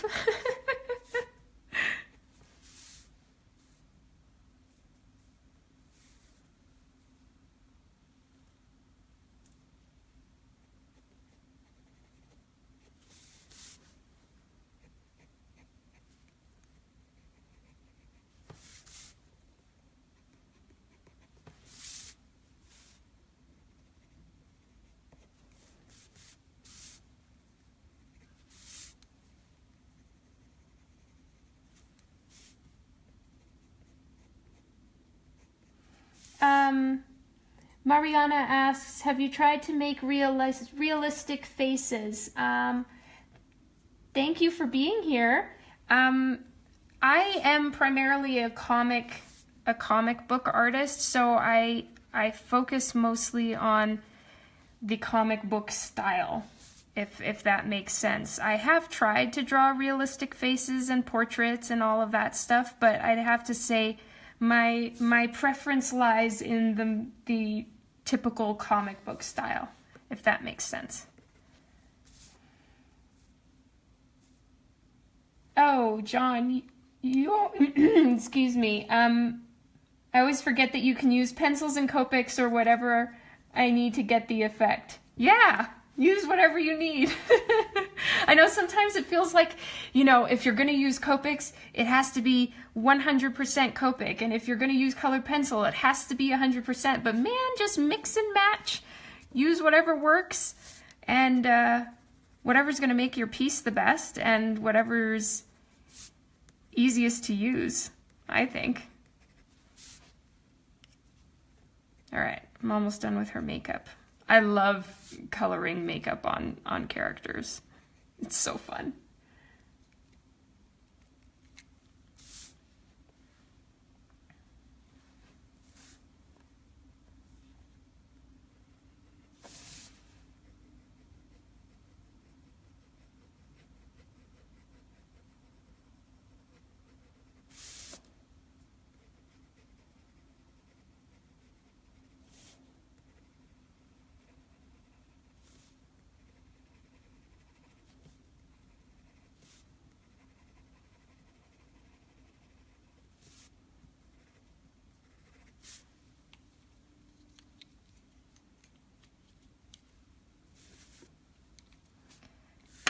Okay, I'm going to take a warm 4. So this is a gray, technically, with a undertone of brown. So it's called warm gray. And I use it for some of the harsher shadows, and I'm going to put in some really dark light under her neck. And then I'll look at all of your comments and what you suggested as far as her lip color. So I'm just going to add in these shadows, and then I'll try to answer some questions from everyone.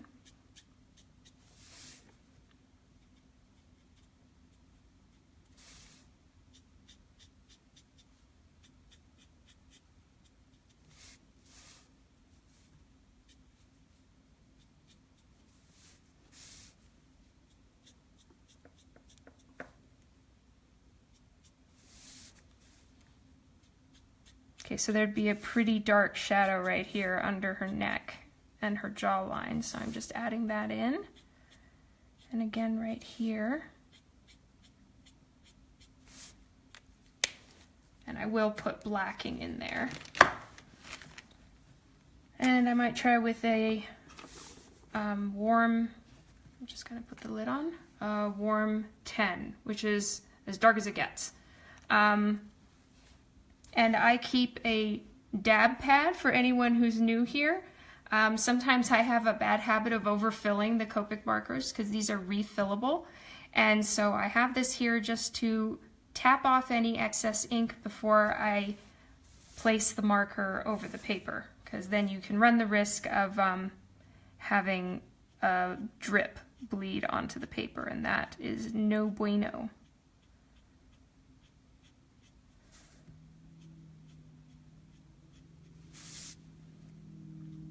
Okay, so I'm just going to give another shadow right back here to kind of help it merge together a little bit. Whoa, the marker got really saturated right there.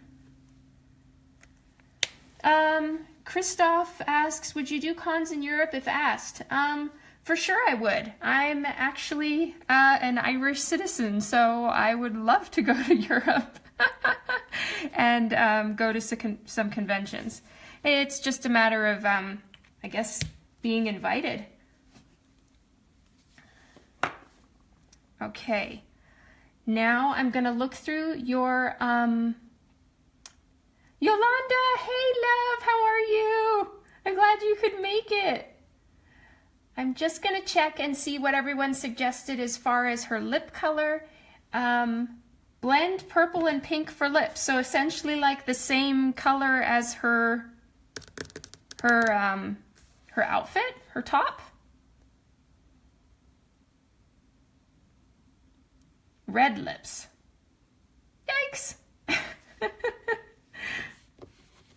Now I don't know what to do. You guys are full on confusing me. So I think I'm gonna just wait on that, and I'm going to work on her hair, which is very dark purple with streaks of black. So that's what I'm gonna do for now. Oh, I have a question. These the markers, yes, they are refillable. I'm gonna show here. You can refill them with Copic various ink, and you just pop off the chisel tip and refill them like so. But this isn't the right color for it, so I'm not going to use it, but that's how you refill them.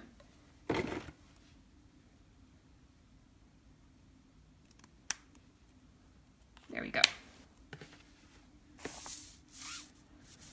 Alrighty, so I'm gonna do her hair now. And I'm gonna use V17, which you can see what it looks like on my trusty little hex chart. That color right there. And then I'm gonna put like a dark black for the shadows and stuff, and then the pink highlights are just to show the pop of color that it's catching the light from over there. So it would be catching the pink light a little bit over here.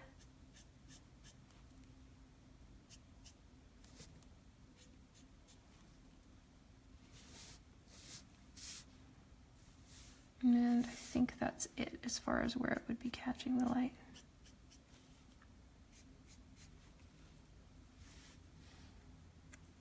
Thank you, Yolanda.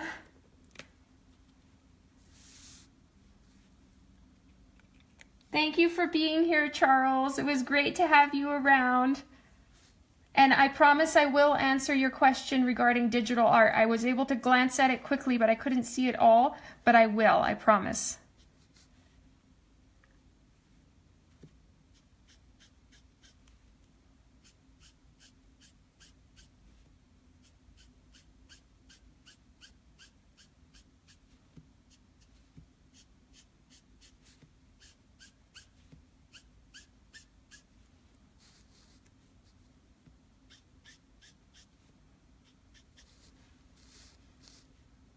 Big hugs, Charles.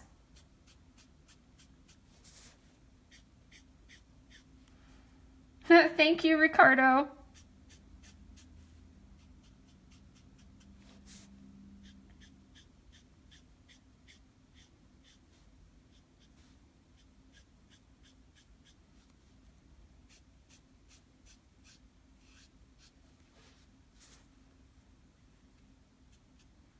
Thank you, Ian. Yes, I drew it as well. I'm just trying to finish up a commission.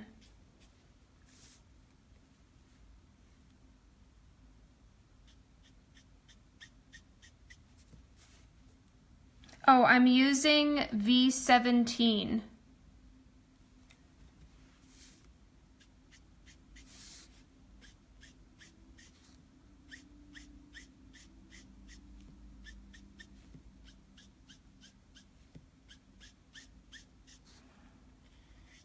So when I'm coloring hair, even if I'm just putting in the base tone, I try to follow the form of the hair.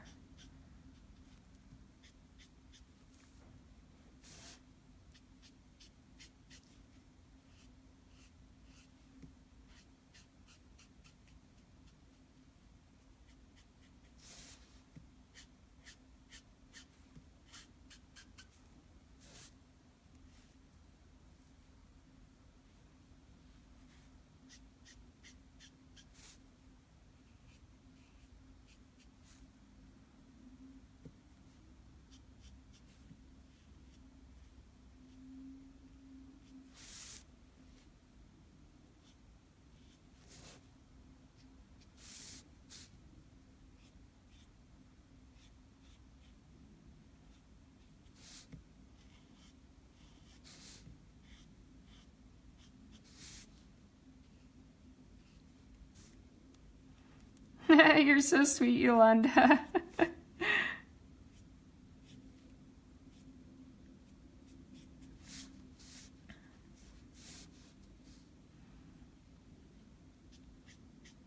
Hi everyone who's jumping in. Thanks for joining.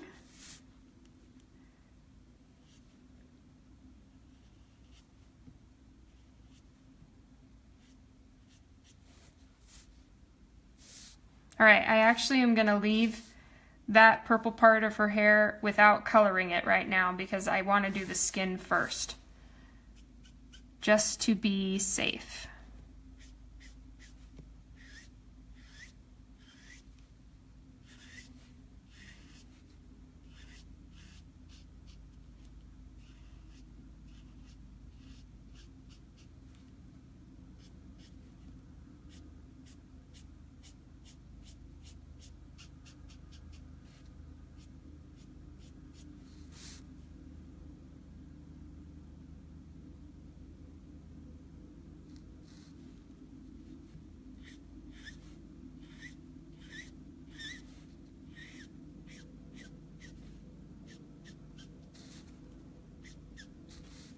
Oh, thank you, Dean. Okay, I'm going to take a look at your comment right here. A quick Google search shows her lips almost exclusively red, I'm guessing to match her sash/belt. Purple in some, pink and black in others. Red is definitely the most often used. Thank you so much for looking it up. I really appreciate it. I'm doing her sash belt thingy in the style where she has the fuchsia one.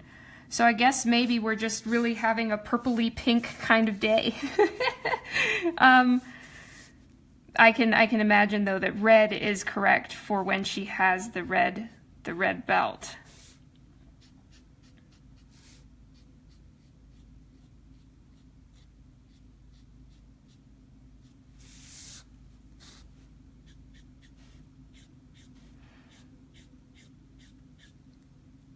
Purple soothes the soul.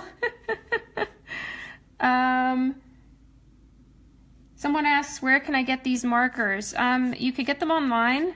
It depends on where you live, but you can get them online. You can get them at most local art stores, at least in the US and Canada. And I think that's pretty much it.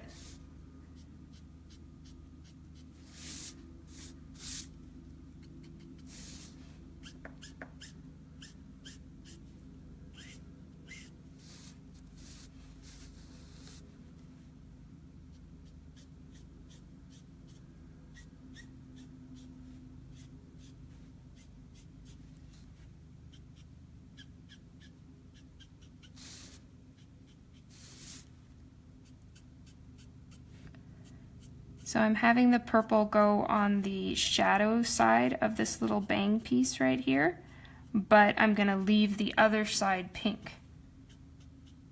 So it's kind of like it's starting to catch the light as her face is angling more towards it.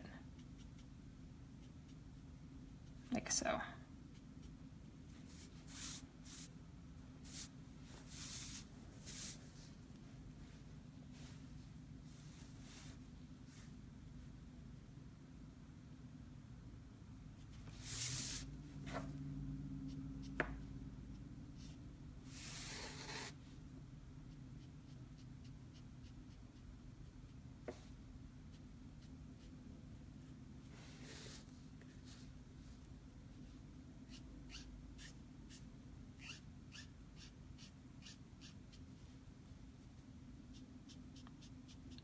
Okay, so I'm just wrapping up the base tone of her hair, and then I'll start adding in the black,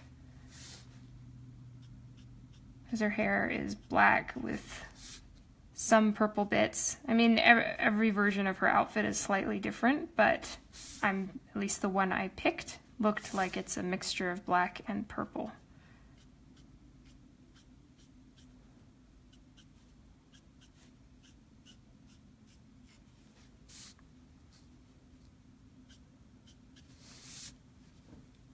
And then for any parts of her hair that are back in here, I'm going to have her I'll put like a lighter color, because I haven't decided what if any background color I'm going to do.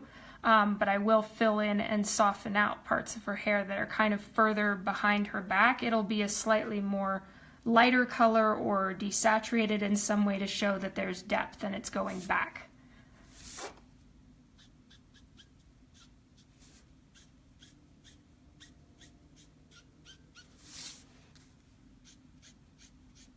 So right now I'm actually still using V17, but because this is almost dried underneath, it's serving as a shadow on itself, basically. Thank you so much for liking this, Christophe. That's so nice of you. I still, with all of this, need to go back in, add a bit more highlight and tone. I kind of jump around the page. I don't completely finish one area. I'm sort of all over the place, and then I kind of just chisel away at all the different pieces until I get the final look that I'm happy with.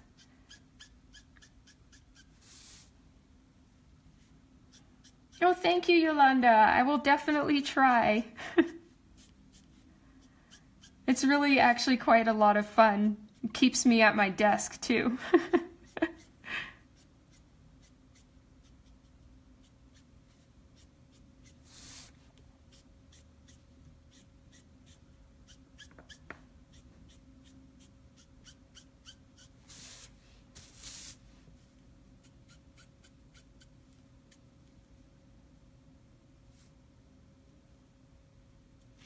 Hi, Evelyn. Thank you. Thanks for stumbling across the live video. Thank you for being here. I'm glad to have you here with us.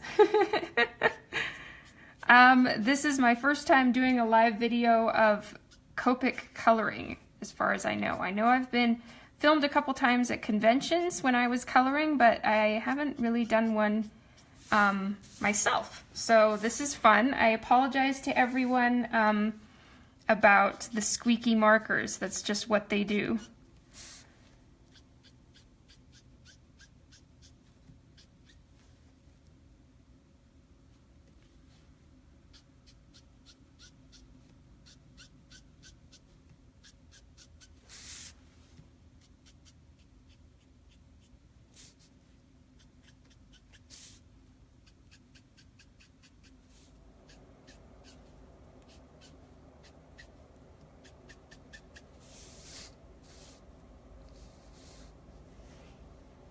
Bria asks, do you use another platform for your drawings? At the moment I don't. I am a massive beginner when it comes to showing any of my process via video. I think I'm on video number 3. So I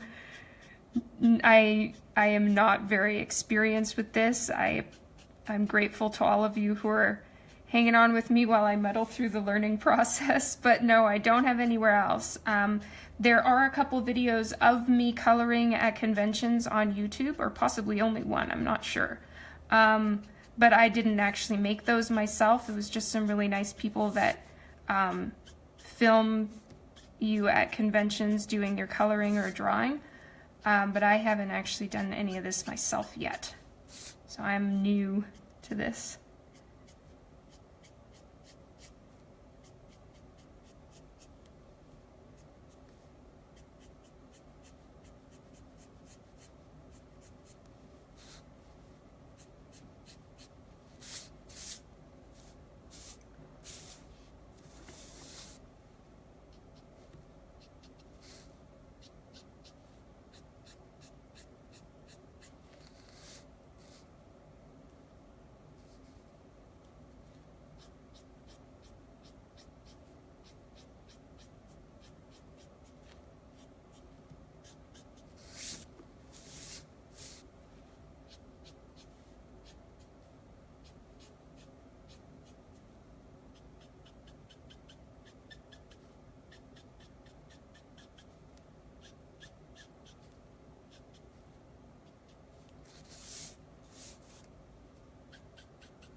have to keep turning the paper because sometimes I'm getting a glare from the lamps that I've got on.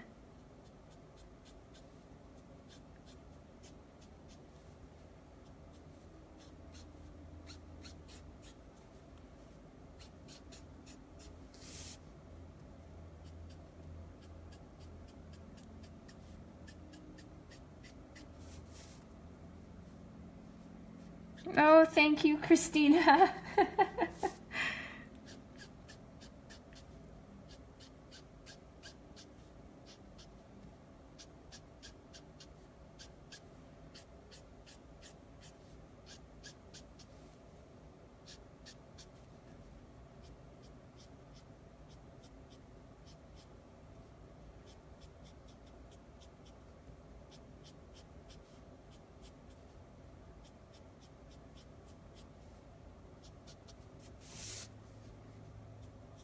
So I'm still working with the exact same marker that I started with, and putting in a lot of the shadows just by layering the color onto itself, which is something that's really nice about Copic marker.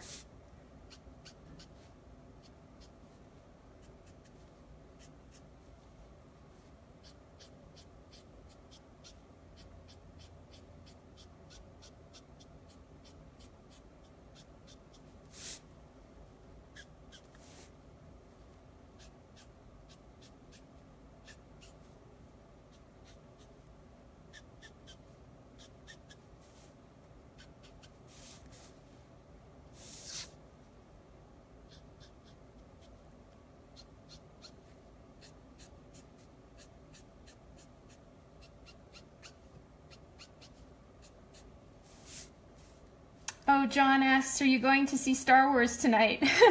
I wish. No, not tonight. Tonight I'm going to a school event with my son, and then we are going to go with the kids probably during their winter break. But I'm dying to see it. I cannot wait.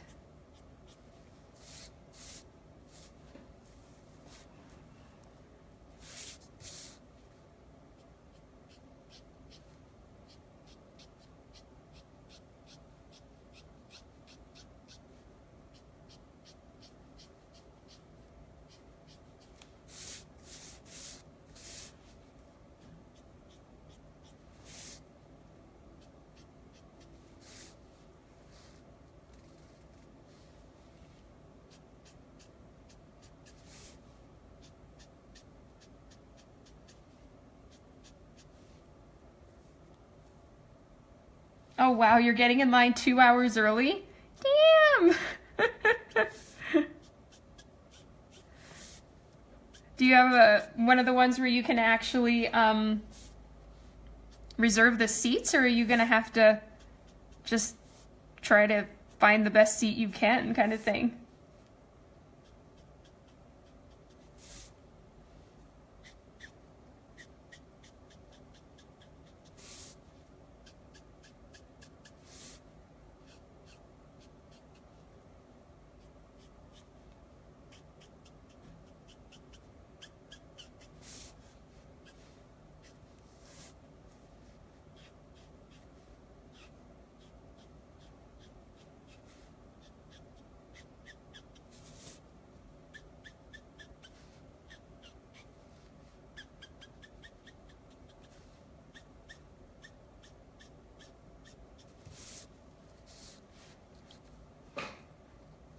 Oh, you already have tickets? You have to get in line and hope for the best? Bummer. Sorry, I hope you get really good seats. I think you're getting there early enough for sure.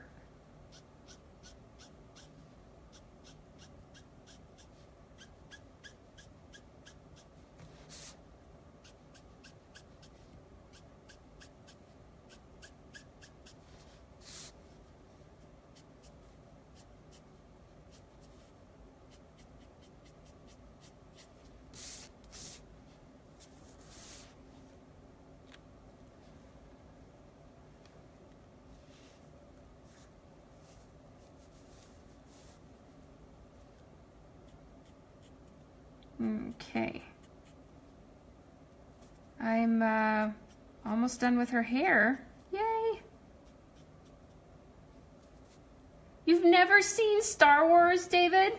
Oh my God! Like any of them?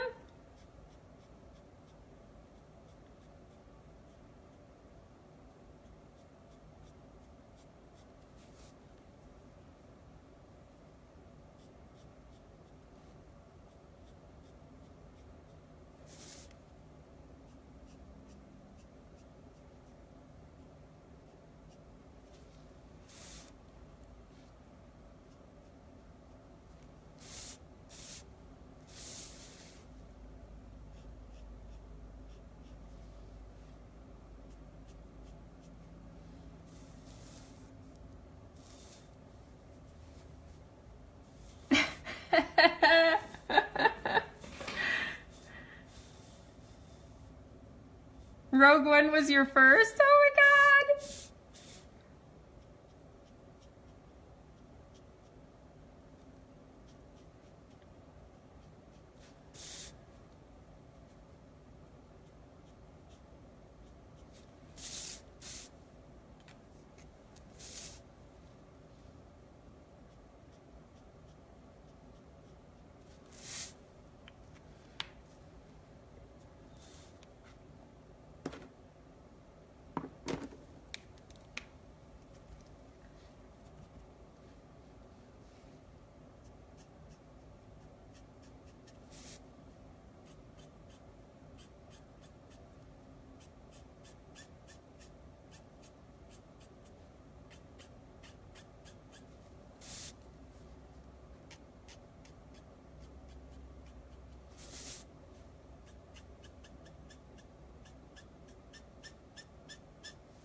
Is there, someone asked, is there someone you just love to draw every time?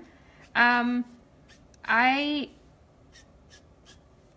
such a hard one to answer because I love drawing all the characters. I would probably have to say I have a lot of fun drawing Harley for commissions because there's just so many different ways that she can be portrayed.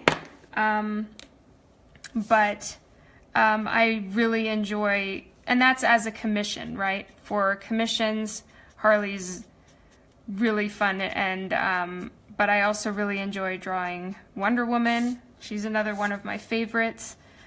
Pretty much all of them. There's something amazing and fun in every single character, and that's what's really exciting about commissions and being a comic book artist. Is every character is a superhero or a warrior or, you know, a villain or something like that. It makes them so much fun. Is there a character I don't like drawing? I haven't come up with one yet.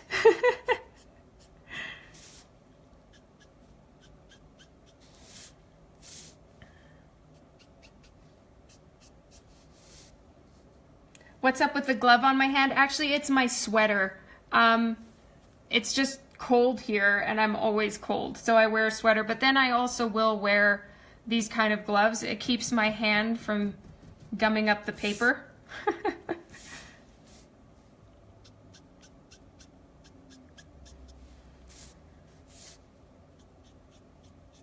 I might have to go soon. I am gonna run real quick and check what time it is.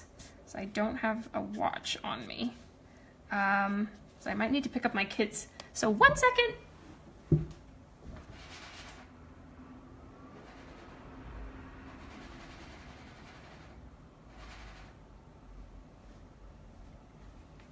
Okay, I'm back. We're good.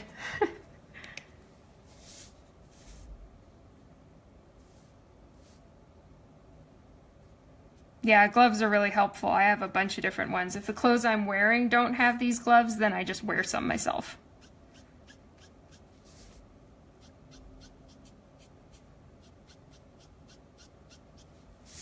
Okay, she just needs a few darker spots, and then I think she's done with the hair. And again, I pull everything together once I finalize it. So I've left this part white just in case I'm going to do a background color. I haven't decided yet, and if I do, then I'll want that to kind of add the background highlight in.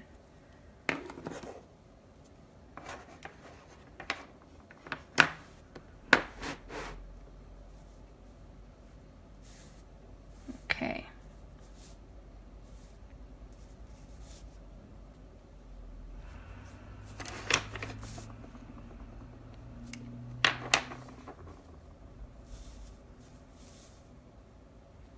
I'm going to do this part of her shoulder now.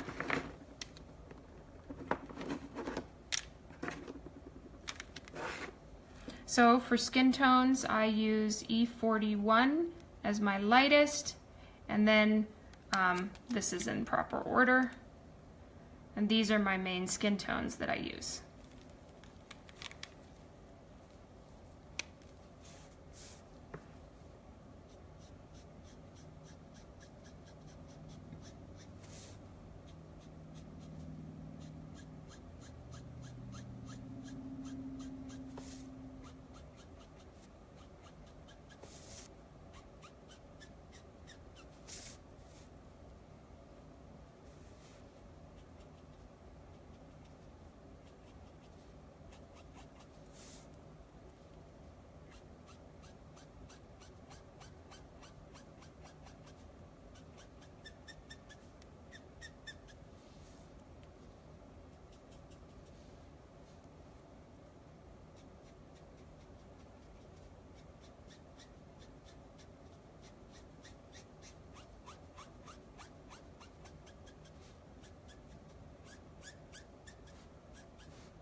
Everyone, it's going to be squeaking a lot. For everybody that can't stand the sound, I apologize.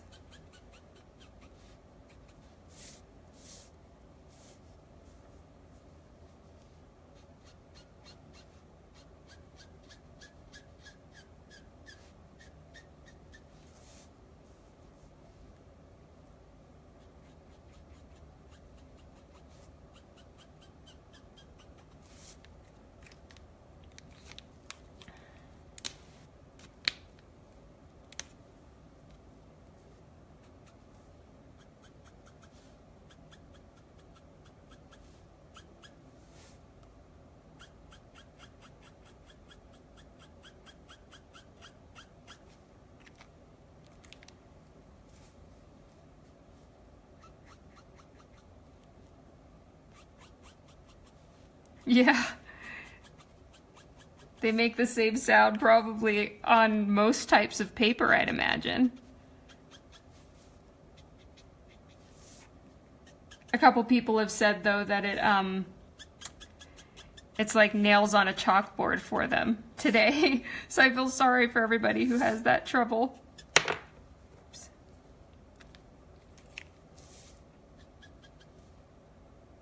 The squeaky marker sound is the only reason I'm here.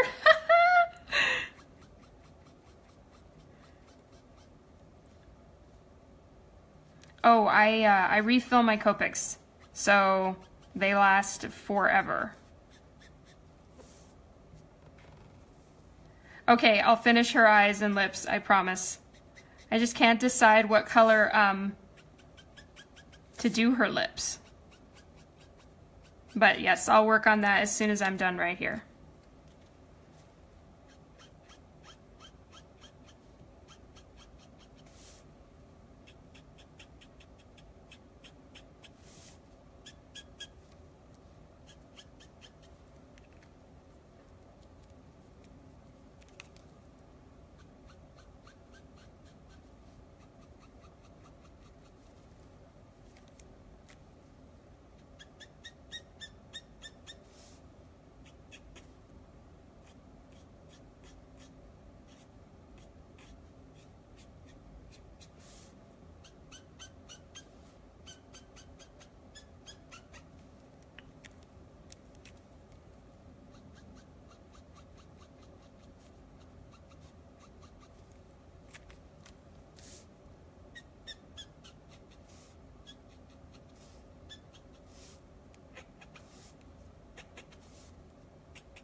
Okay, yeah, it does seem like she has quite dark lips.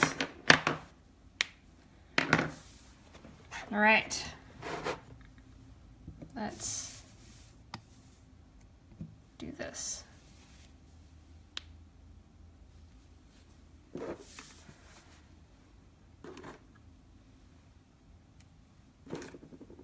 All right, so I'm going to start with a lighter color and then move in darker.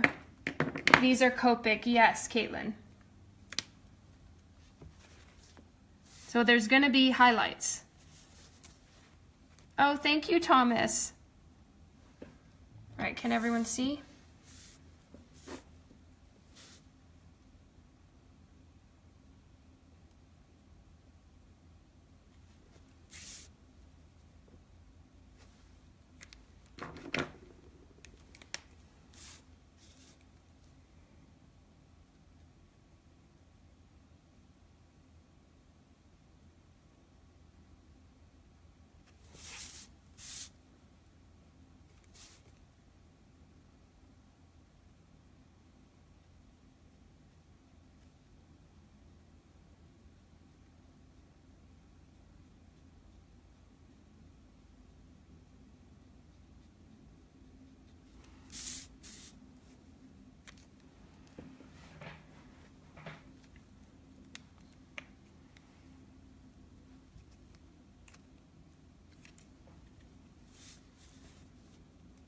I hope my head's not going to get in the way. I just need to see this really well.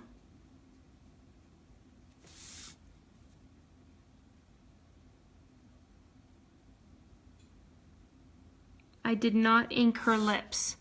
I generally don't like to ink lips. I prefer them to look a little bit more soft and natural. So dark lips is a little bit more of a challenge for me because I feel like then they're a little harsher looking, but of course it's no problem. We'll just try to make it work. But I want to make sure that there's some nice highlights on her lips.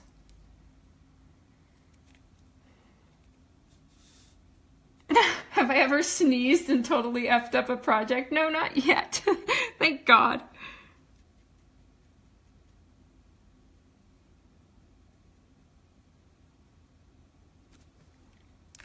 Okay, time to get some darker color in here.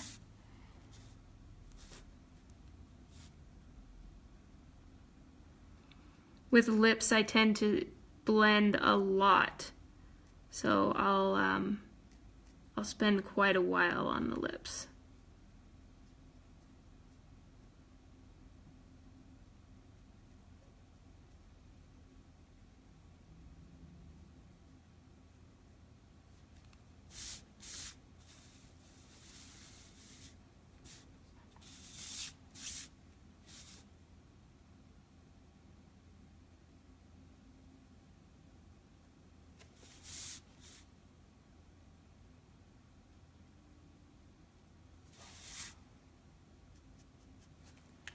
All right, I need to put in some pencil lines so I can see.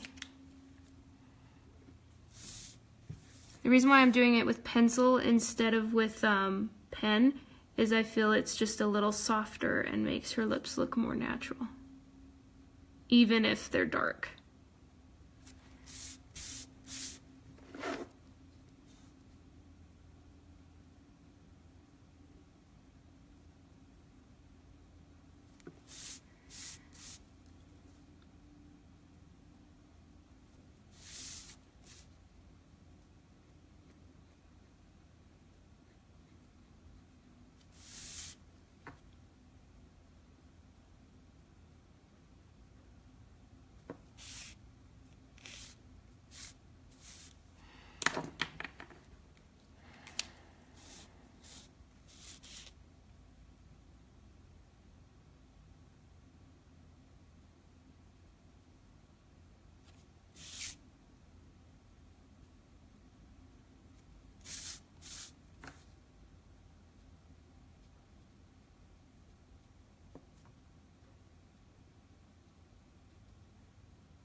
Thank you, John.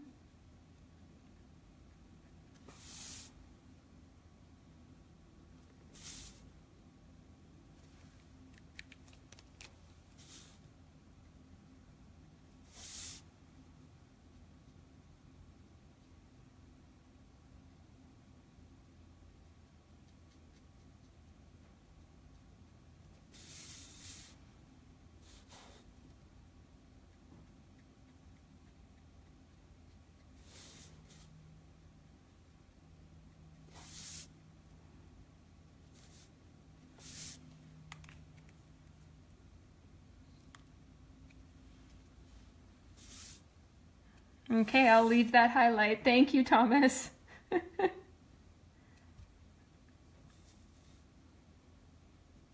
Congratulations, Yolanda.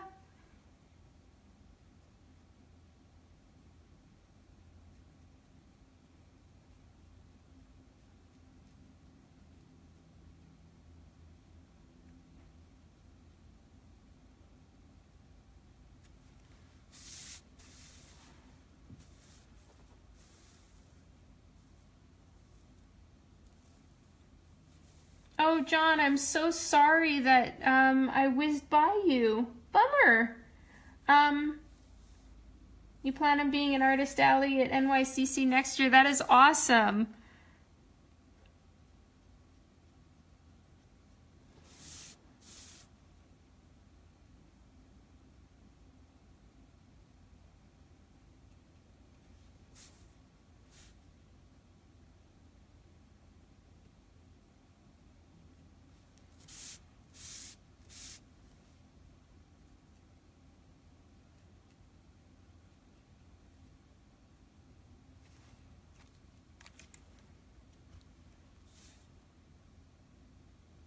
Oh, thank you, David. That is so, so kind of you. I really appreciate that you like my work.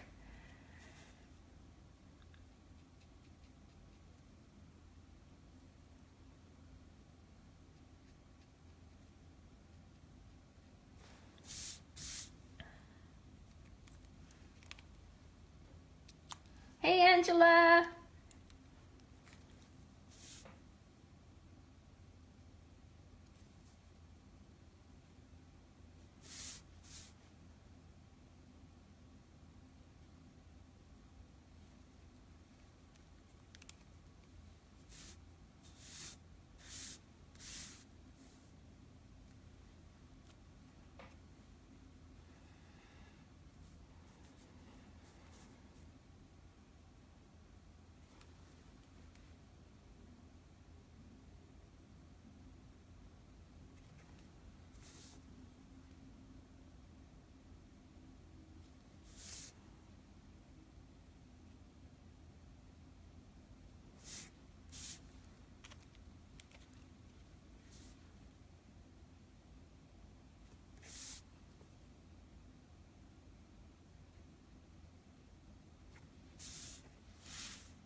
John asks, are you fully traditional or do you also create digitally? I'm fighting with that now. I traditional ink / color, but I'm wondering if I should diversify. I was always traditional as well until this year where I realized I should diversify and start learning to digitally color.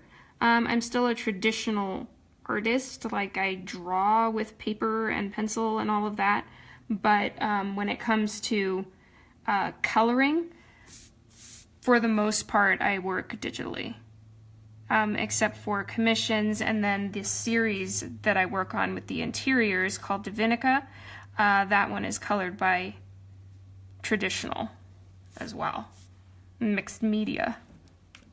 But for digital colors, I work digitally. for like comic book covers and stuff like that. Okay, R06. How's everyone feeling? Should I add in some purple to her lips or leave them as they are?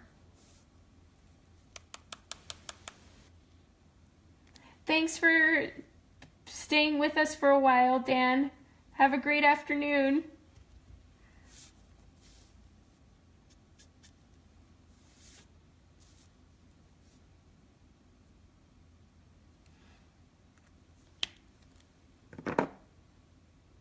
Leave them. Okay. All right, now I'll work on the eyes.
Oops, sorry.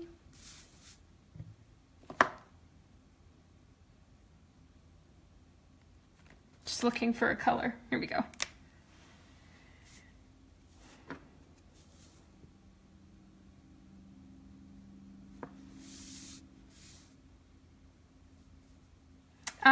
My eye process. Yes, I actually choose the C3 is kind of the main one that I use. Reason being that the eyes, of course, are not white completely, but sometimes I use the warm tones as more of a skin tone, and the cool ones is what I usually use for whites. So I use the C3 marker generally, and then I'll like blend it with a like a C0 so that it mixes in properly, and then I'll take like a tiny little dot of pink just for the inner corner of the eye. And then I'll go over it with a white gel pen at the end to just give some highlights where it's caught the light.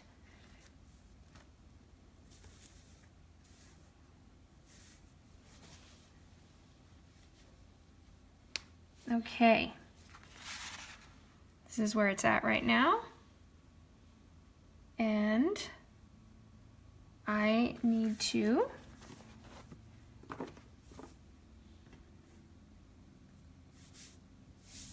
fix a couple things.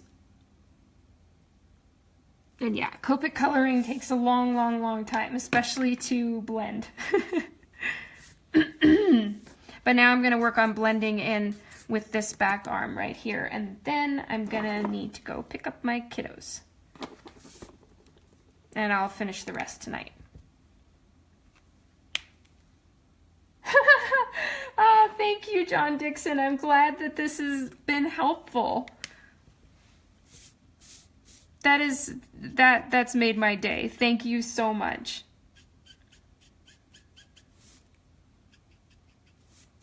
Okay, I'm gonna do it upside down right now because that is a little easier for the way my hand goes.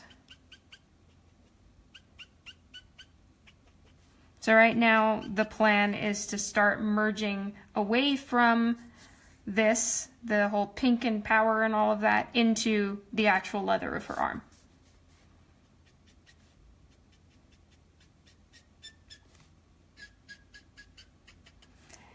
Guys, if this video is going on too long, please don't feel like you have to be here the entire time. And I'm just experimenting right now with Facebook Live. I am not experienced with it, so I'm just trying out different things. But if hanging out on a video with me for this long is too long, definitely let me know.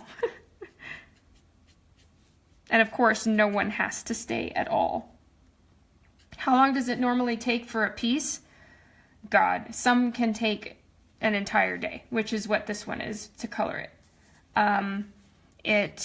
Copic coloring, I'm sure I get too into it. And this one is a Christmas gift, so I really want to do a good job. Sometimes I don't spend as long blending, and some pieces aren't as much of a color choice challenge. This one is a bit of a challenge for me as far as the colors themselves. I have a limited palette of purple, so trying to mix it in and then have it merge to a pink and catch light and all of this is kind of a learning process for me in the art of using Copics for something like this. So I'm kind of just learning along with you and figuring it out. Most pieces don't take this long, but it is time consuming to work with Copic markers.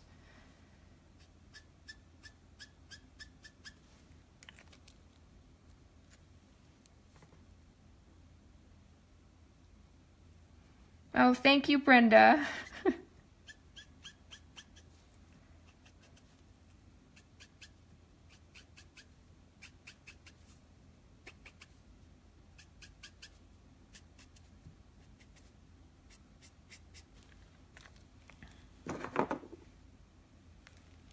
Thanks, Christoph. I'm glad you like seeing the process.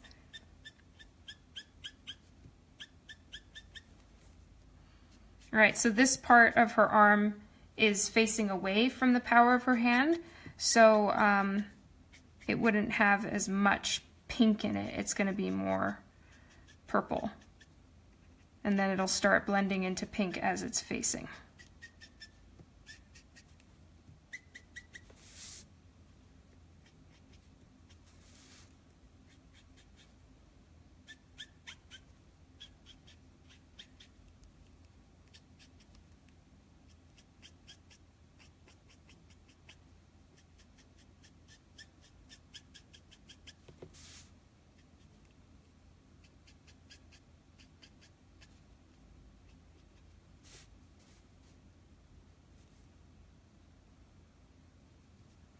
You know what, I haven't, John, I haven't tried the chameleon markers. I've heard of them too, and they sound really interesting, but I haven't had a chance to try some out. I'd like to, for sure. It's just a matter, I guess, of getting some and actually testing them, but I have heard quite a few raves about how good they are, which is awesome.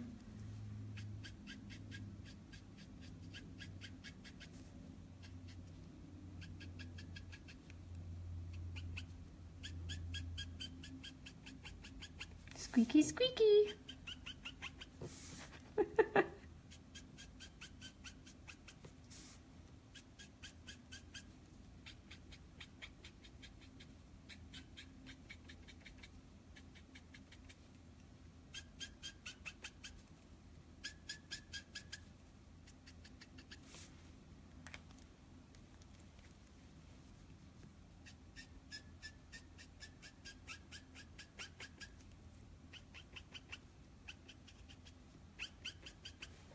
Okay, so now I'm just putting in the, it really is a funny sound, and I probably need to refill this marker, which is why it's squeaking more.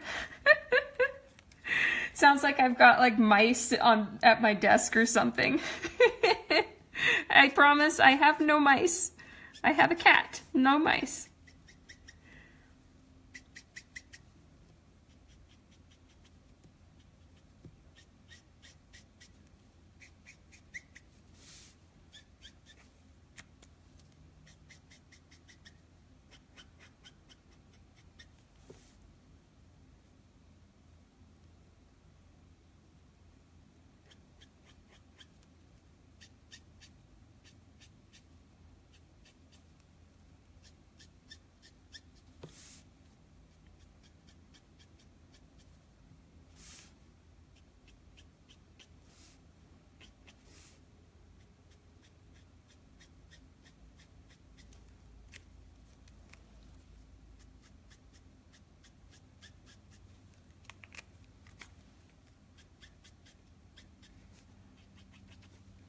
Okay, I'm just using the two pinks that I have to blend the purple up into the pink and then into the white where it disappears.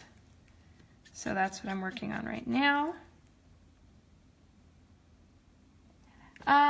Christopher Morrison, how long do you spend away from home doing this? Do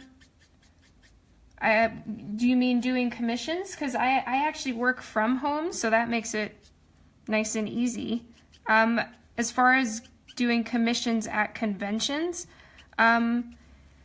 I do about 13 to 17 conventions a year, depending on the year and which ones I get into and all that stuff.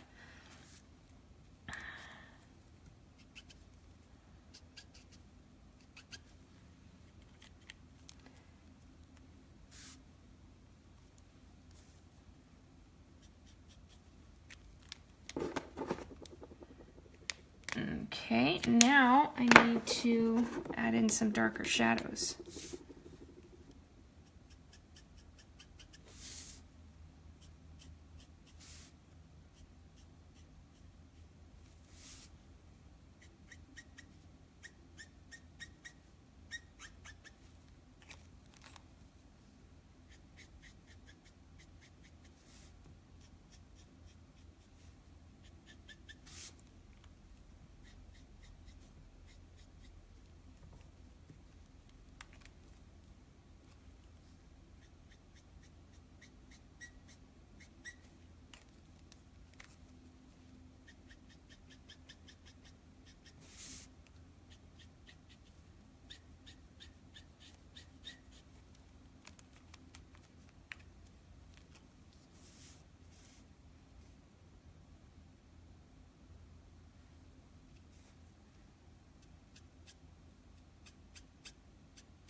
What's the total hours put into this one when done? Honestly, I have no idea.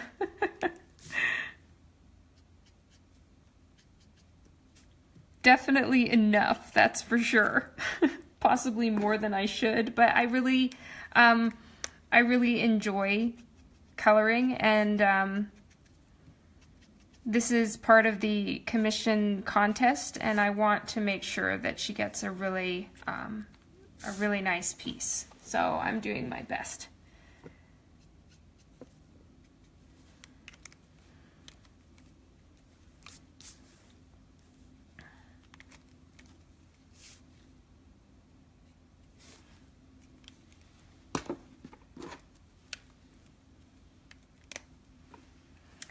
So now I'm adding in the highlight and the bands around her her dress right here. I mean her dress, her suit. Where's my brain?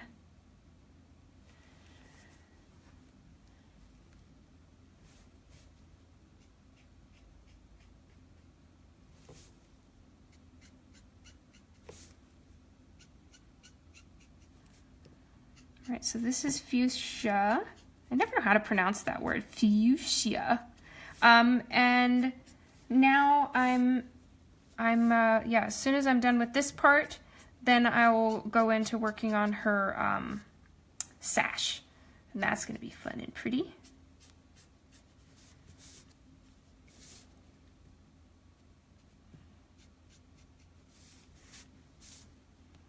And I should be done with this pretty soon. Hey, thank you all who have joined me on this. This is awesome. And if I missed some of your questions, which I'm sure I did because I am not looking up very often, I'll make sure to come back and answer your questions.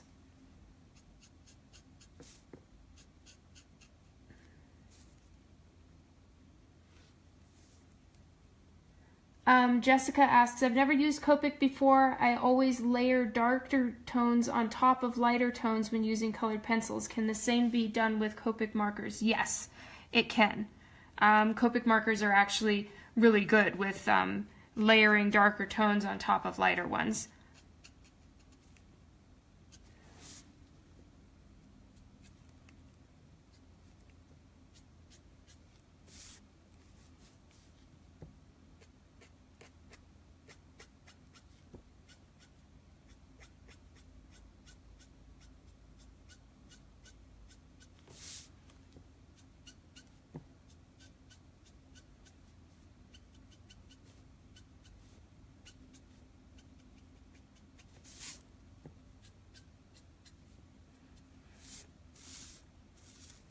Get a minion to read the comments to you.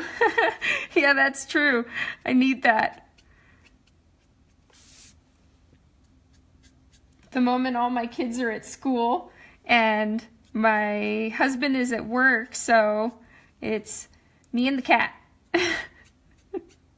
And the cat is gloriously unhelpful.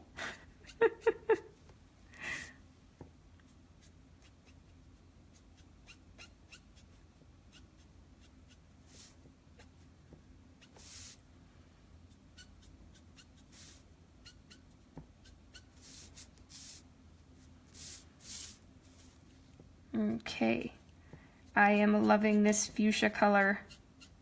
It's so freaking pretty. Oh, thank you, Dean.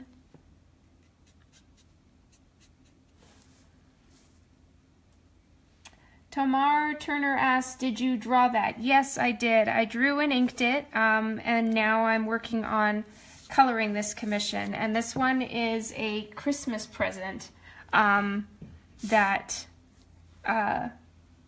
from a commission contest that I did, and a woman named Marie Bartz won it, and I'm trying to finish it up today so that I can mail it out and hopefully it'll reach her by Christmas.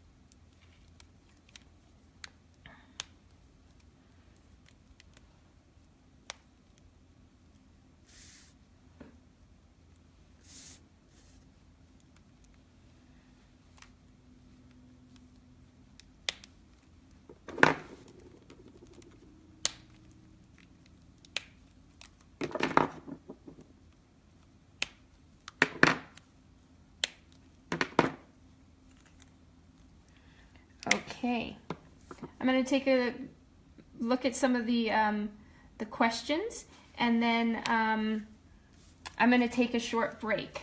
So I will be posting the final when I'm done, but I need to go pick up my kids soon, and so this is what I have.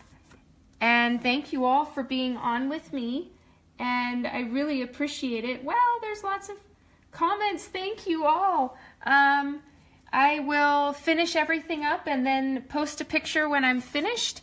And all I need to do really is just add in the sash and put in some highlights and, you know, do some final touch-ups. And then I'm going to decide what I'm going to do about the background. I may put in a color, I may not. But thank you all so, so much for being here with me. I really, really appreciate it. And I hope you have a wonderful evening. Love ya. Bye. Wait, I need to figure out how to turn it off. Finish.